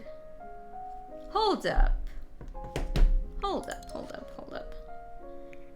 To do that, we have to go back here. This was our last save. Thank you. So we have to go to ending 0 again? Okay, sure. True ending apparently was added in 2019. So let's see. It's not even mentioned in the guide here. It's literally in a comment on the guide that I'm using.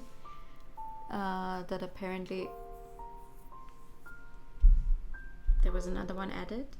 Let's see. We have to chat.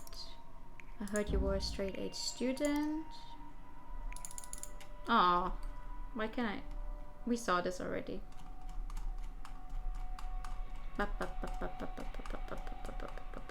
We saw this. Then her expectations.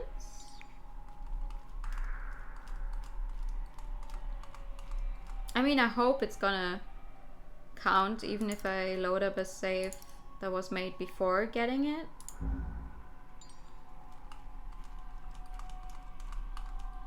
Let's see about it.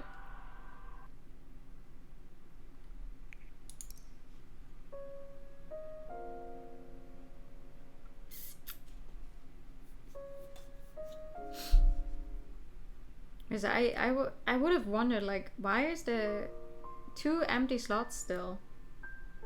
Where the fuck are we gonna get 2 more CGs? We have all of the achievements. So they didn't add an achievement with it, but apparently they added a different ending. I wonder what's that about.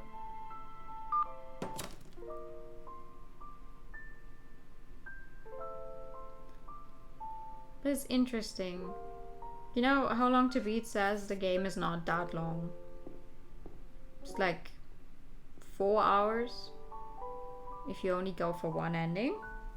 But with both of these streams, with the one on Sunday and the one today, we're gonna hit like 7 hours. I mean, yeah, sure, I am reading it out loud, so obviously it's gonna take longer than when you read for yourself, but 7 hours to get all of the stuff, me? Not that I mind, I'm glad. I was scared that maybe I would finish it way too quickly.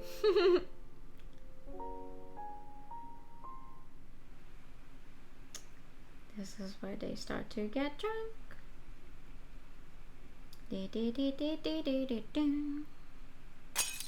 Kaboom!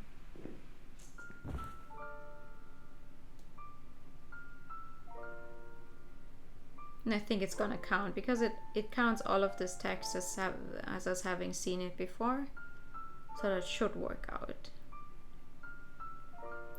Average completion is 539.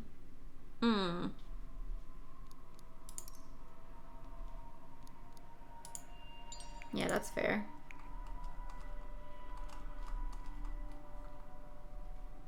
Leisure is 7. I mean, I wouldn't count it as leisurely doing it, but yeah. Streaming a game always takes longer than playing it for yourself. I think that's just normal. I think it would be weird if it wasn't like it.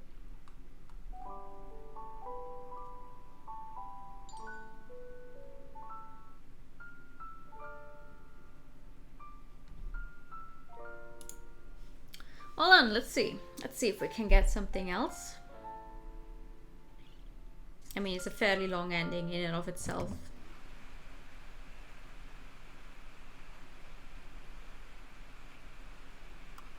Oh, yeah. This is a different one. Disagree. Should have streaming time. Okay, this is new. This is new. Disagree. No. It can't end like this. Why is she paying for this? Why surrender yourself to reality? Before I realized it, I started running back to the building. The cold wind cut through my skin like tiny sharp knives. My body ached in protest to my impulsive actions. I could barely even breathe, yet my mind has never been more clear. I won't allow it. My motivation was so simple. No matter how harsh a future may be, or what would even be the best option to take, I just knew that I wanted her to live. No need of complicated reasons, no need to convince anyone. These thoughts were enough to drive me forward. They say rain is the tears that God shed for the heartbroken. They say that rain is the water cast by the divine to cleanse our sins. The girl rested her head near the window. While watching the never-ending rain, memories started to flow into her mind. Those that she kept consciously, those that she refused to face, and those that she thought she'd forgotten. Oh, looks a little like they're combining stuff here. Must be the medicine. She was losing grip of her consciousness. Her head was heavy, as if she had a hangover. She recalled the kidnapping event, her father, and her mother who ended her life. She had hated him for abandoning them, and her for showing weakness before pressure. She thought of Yiling, her sister who never experienced real joy. She didn't know if her sister was doing well or if she was safe. Strangely enough, there wasn't that much emotion as she recalled this. There was a little bit of regret and sadness, but nothing else seemed to matter. Finally, the person she kidnapped. She wanted to torment those self-righteous people and make them taste the same fear and hunger. However, the more time they spent together, the less she understood. Was he just someone special, or was the distance between the two of them not quite as far apart as she thought? We aren't different, you are just unlucky. This was the first time someone told her that. She had been pushing herself and refused to show any weakness before others. Not until hearing that line did she realize just how much she did crave for recognition. She wanted someone to tell her that this wasn't her fault and that we were all the same. Even coming from different upbringings and different social classes, could the two truly understand each other? It was getting difficult to think. Let someone else handle the complicated questions. One last cigarette was lit. The smell perked her up a little, but she no longer had the strength to hold it up. She left it on the desk and let the familiar scent permeate through the room. She powerlessly laid her head on the desk as the world around her started to blur. The irresistible sleepiness took over her body. So tired. She deserved a rest after doing this much, right? She couldn't even feel the cold now, and her body grew very light. Slowly, her consciousness also began to fade away. Even the sound of rain was fading, only to be replaced by silence. Her vision began to white out. You want to start your life at a place that no one knows about you? That's impossible, even if you paid off the debt. His words came to mind, and she weakly smiled. It's possible. Let go of all the labels and find a place to restart your life. Her fading consciousness was brought back by an abrupt sound. She could vaguely hear the sound of hurried steps climbing up the stairs, and soon a force began shaking her shoulder. Who? Why? What? She had countless questions, but no strength to even open her eyes. Amidst the confusion, she heard the familiar voice. I won't let you die on me. Never. You bastard. She tried to curse, but couldn't muster it. She could only let her body be carried up by him. He was so close she could hear his heavy breathing. That somehow gave her a sense of security. It was just like a time when her family was still complete, including her father. It was a peaceful, happy memory which she desperately tried to pursue the past few years. Yet at a certain point she could barely remember the sensation anymore and the associated memory. She quietly closed her eyes and lost consciousness upon his warm shoulder. So what now? Both of you collapse? Dawn, the only moment of serenity in the hospital. Even the late-night troublemakers have fallen asleep. I could only hear the steps of nurses on shift and suppressed coughs from time to time. While walking towards the sick room, I began to recall the events from the past few days. I dragged her away from the building that night and found someone to call for an ambulance before I passed out myself. All I could see upon waking up was a spotless ceiling and the unique scent of disinfectant filling the room. Outside of a few bruises and malnutrition, I was fine. They let me go after half a day of observation. It was the same gloomy sky, same trashy news, same old debate among politicians. Is this how Urashima Taro felt when he returned from the Dragon Palace? The sense of being forgotten by time, as though everything you experienced was nothing but a dream. Well, that dream has ended, alright. Both she and I need to continue moving forward. I stopped before the sick room and knocked. I'm coming in. Receiving no response, I walked into the room anyway. Upon entering, I saw she was sitting on the bed and our gazes locked. Her usual scarf was swapped to a grey patient dress, which made her almost unrecognizable, except that good old glare filled with animosity. It reminded me of all that I'd gone through, whether it be her expression of gratitude or rage. I recalled the teary account of the tragic life she had. Yet none of those left an impression on her face. She looked just like the first time I met her, hiding all her emotions deep inside. Yeah, you seem to be doing well here. With a mixture of relief and a tiny bit of disappointment, I greeted her, and unsurprisingly got a disgusted response. Doing well? Try having your stomach pumped for a whole day and they'll tell me how you feel. At least your life is saved, so stop complaining. I didn't ask you to save me. I'm aware of that. She raised her eyebrow yet again and glared at me, void of any sign of gratitude. I simply shrugged. I had no need to play along now that we were no longer in the kidnapper-hostage relationship. We stared at each other for a moment until she finally gave in. Why? Her body relaxed and her voice turned into a quiet mumble. You think you're helping me? You find it heroic to save your kidnapper of all people? Or do you want to make sure I get sent to jail? I don't want that, but I know my life won't change for the next 10 years or even 30 years. Tell me, how long do you think I'll be in jail? What kind of future is there for a high school dropout with a criminal record? Do you understand now? Do you still think you're helping me? She had a bit of difficulty saying those words. The statement was not unlike her attempted suicide, both to deny herself. My actions made no sense to her. I was just fulfilling my own sense of justice by interfering in someone else's life and disregarding what would happen next. You might be right. I can only imagine all the trouble awaiting you in jail or even after. Maybe death is an easier way out. So why... But isn't that a bit selfish? What about others? What about your sister? Shut up. Stop acting like you understand.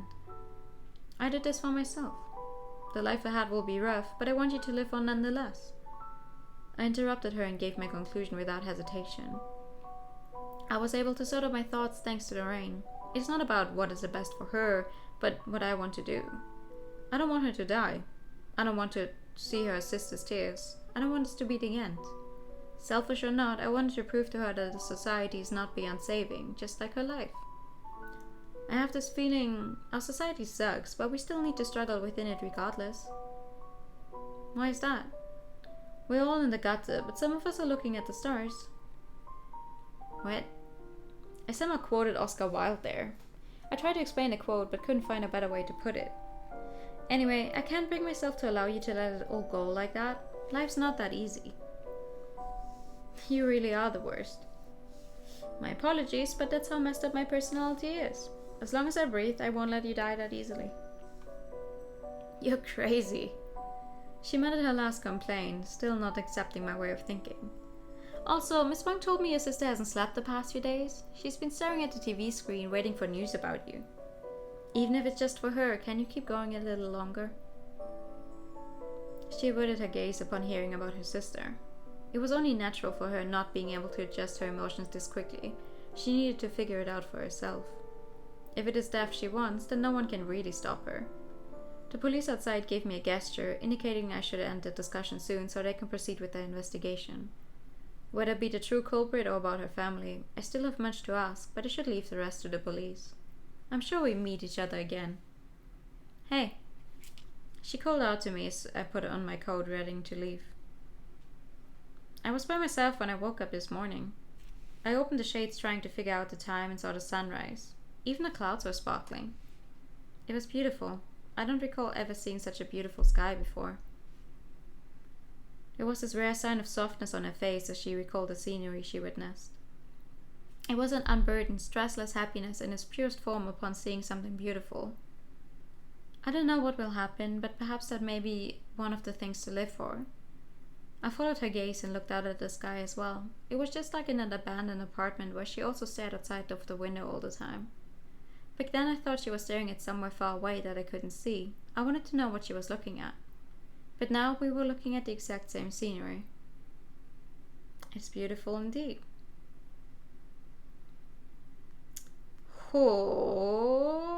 Okay. Interesting.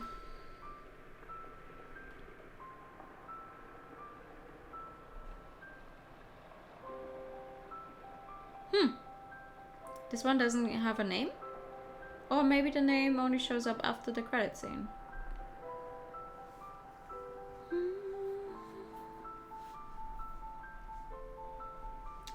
That's an interesting ending. I like it.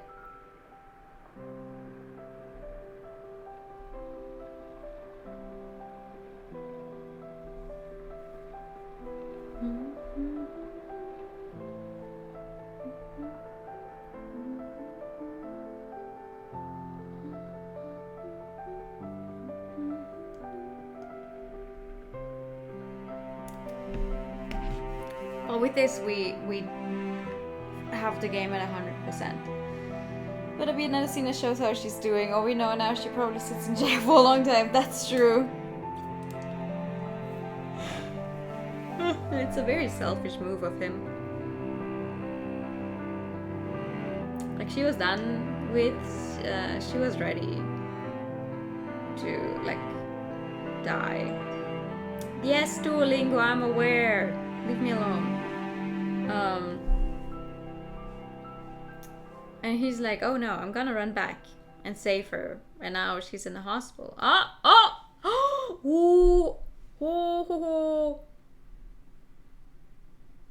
Hello. Oh. Now they're both gone. Now there's no one here anymore. But a little paper crane. Hey. Haha, cute. Even longer hair now. And she's smiling. Wow. Hey. Interesting. 100%. I'll take it. I'll take it. I like it. That's a nice ending. I like that they added it. It's lovely. Eating sweets, good ending. Yeah. Interesting. Interesting game. I didn't what I wanted to say before I found out that this is that ending. I didn't go into this thing expecting any kind of like a good ending, but I guess, you know, they gave us this one as a final one. That's nice.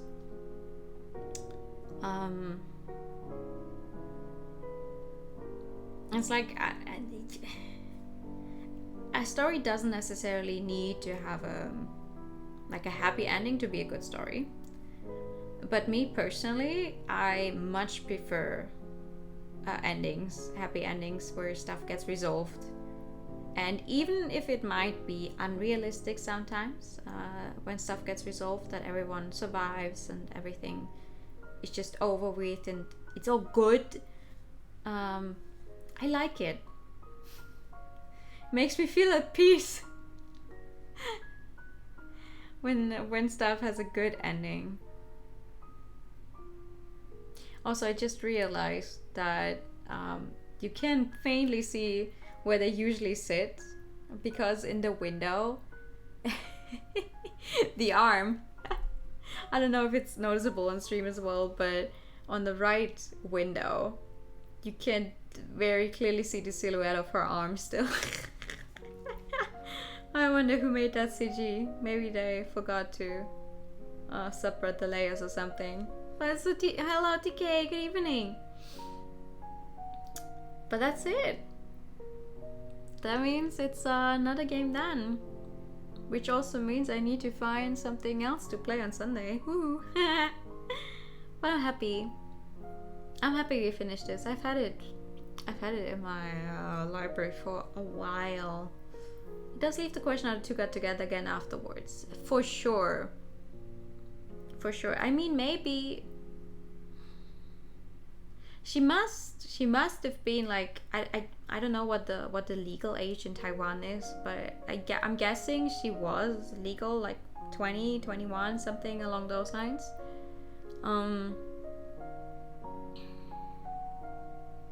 So she would have definitely have to go to jail, right? Oh well.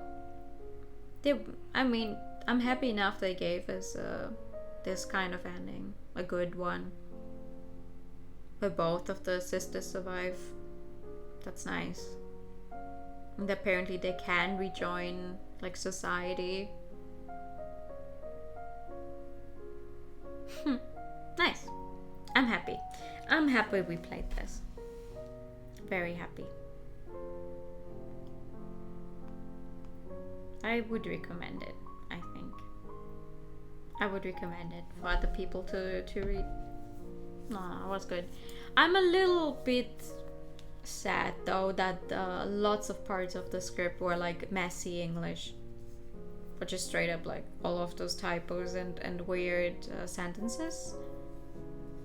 Like, I get having a small team, but a Sekai project in and of itself as a localization company that focuses on publishing games that were not originally released in English, they do have more people.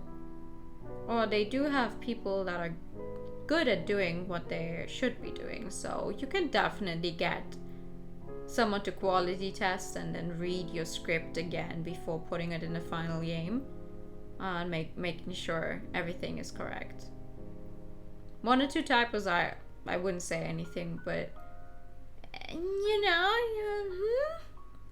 for 7 hours of reading, that was a little too many.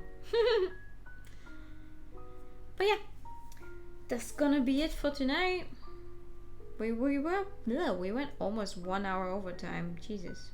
But hey, we did all of them, and that's what matters. The guy somehow forced his father to deal with the debt. However, he managed out after failing to get the money for the kidnapping. Yeah, maybe. Or maybe they settled it somehow. Like, they settled it privately. Like the whole kidnapping situation, they settled privately. And he... God knows. I'm just happy there apparently exists a universe where everything gets settled. That's good enough for me. I'll take it. But yeah, for now, that's gonna be it for tonight. I desperately need sleep. I desperately need sleep. I'm gonna have to find a new game for Sunday. We'll see about that.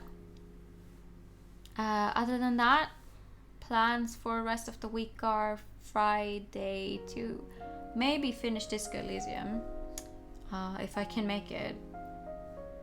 I don't think there's that much of the main story left. I just probably need to find like one point, and then I can push through that game. And then Saturday we start a new game. Woo! You return. Hey, how did studying go? You think you got some good information in there, so you can ace that test tomorrow. We managed to get to the entire game, which I'm very proud of. You feel tempted to count the amount of yawns in this stream? No! Here's another one. That was good. I like it. I also I just love the piano in the soundtrack. I'm a sucker for a good piano. Going bad, you need to read a book. Aww.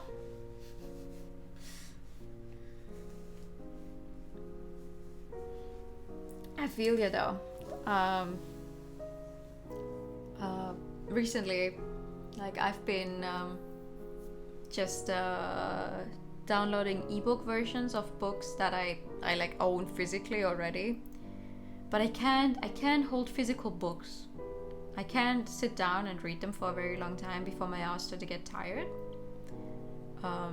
So what I've started doing is to like read the ebook versions because that works better for some reason. It's easier to like hold the phone or whatever device I have it on and just swipe through the pages and actually retain what it says on there than when reading a physical book. So I've been going through a bunch of books this year already, actually.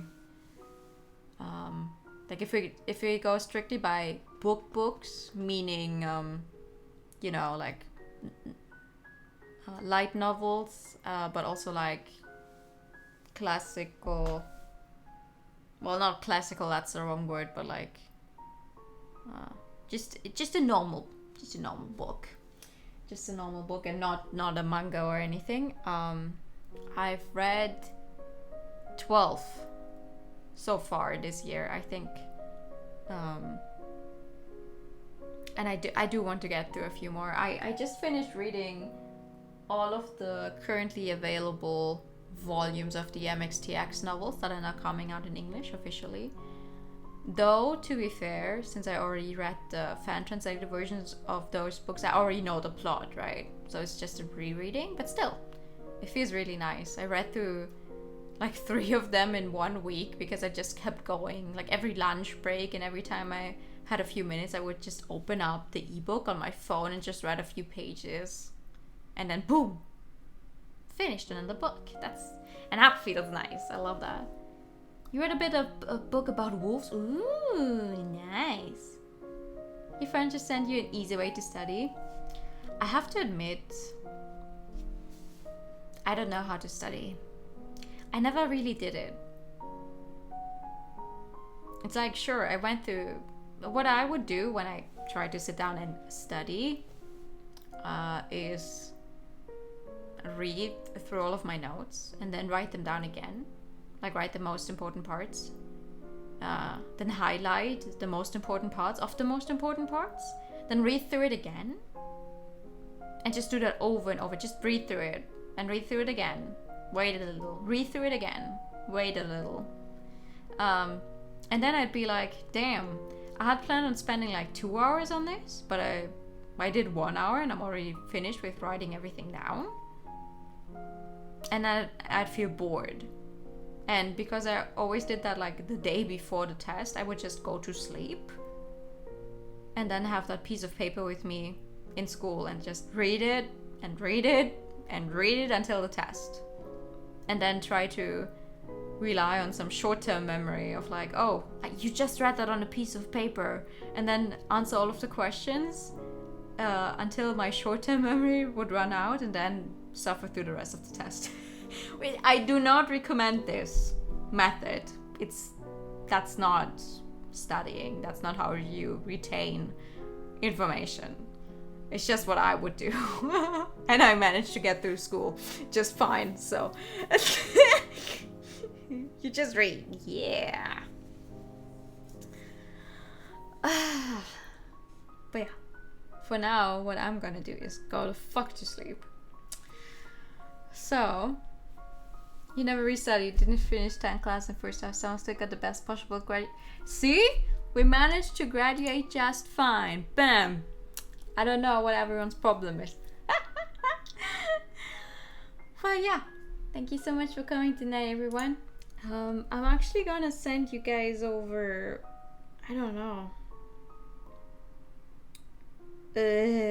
I've been thinking, like, who the fuck do I send? Who the fuck should I send you to?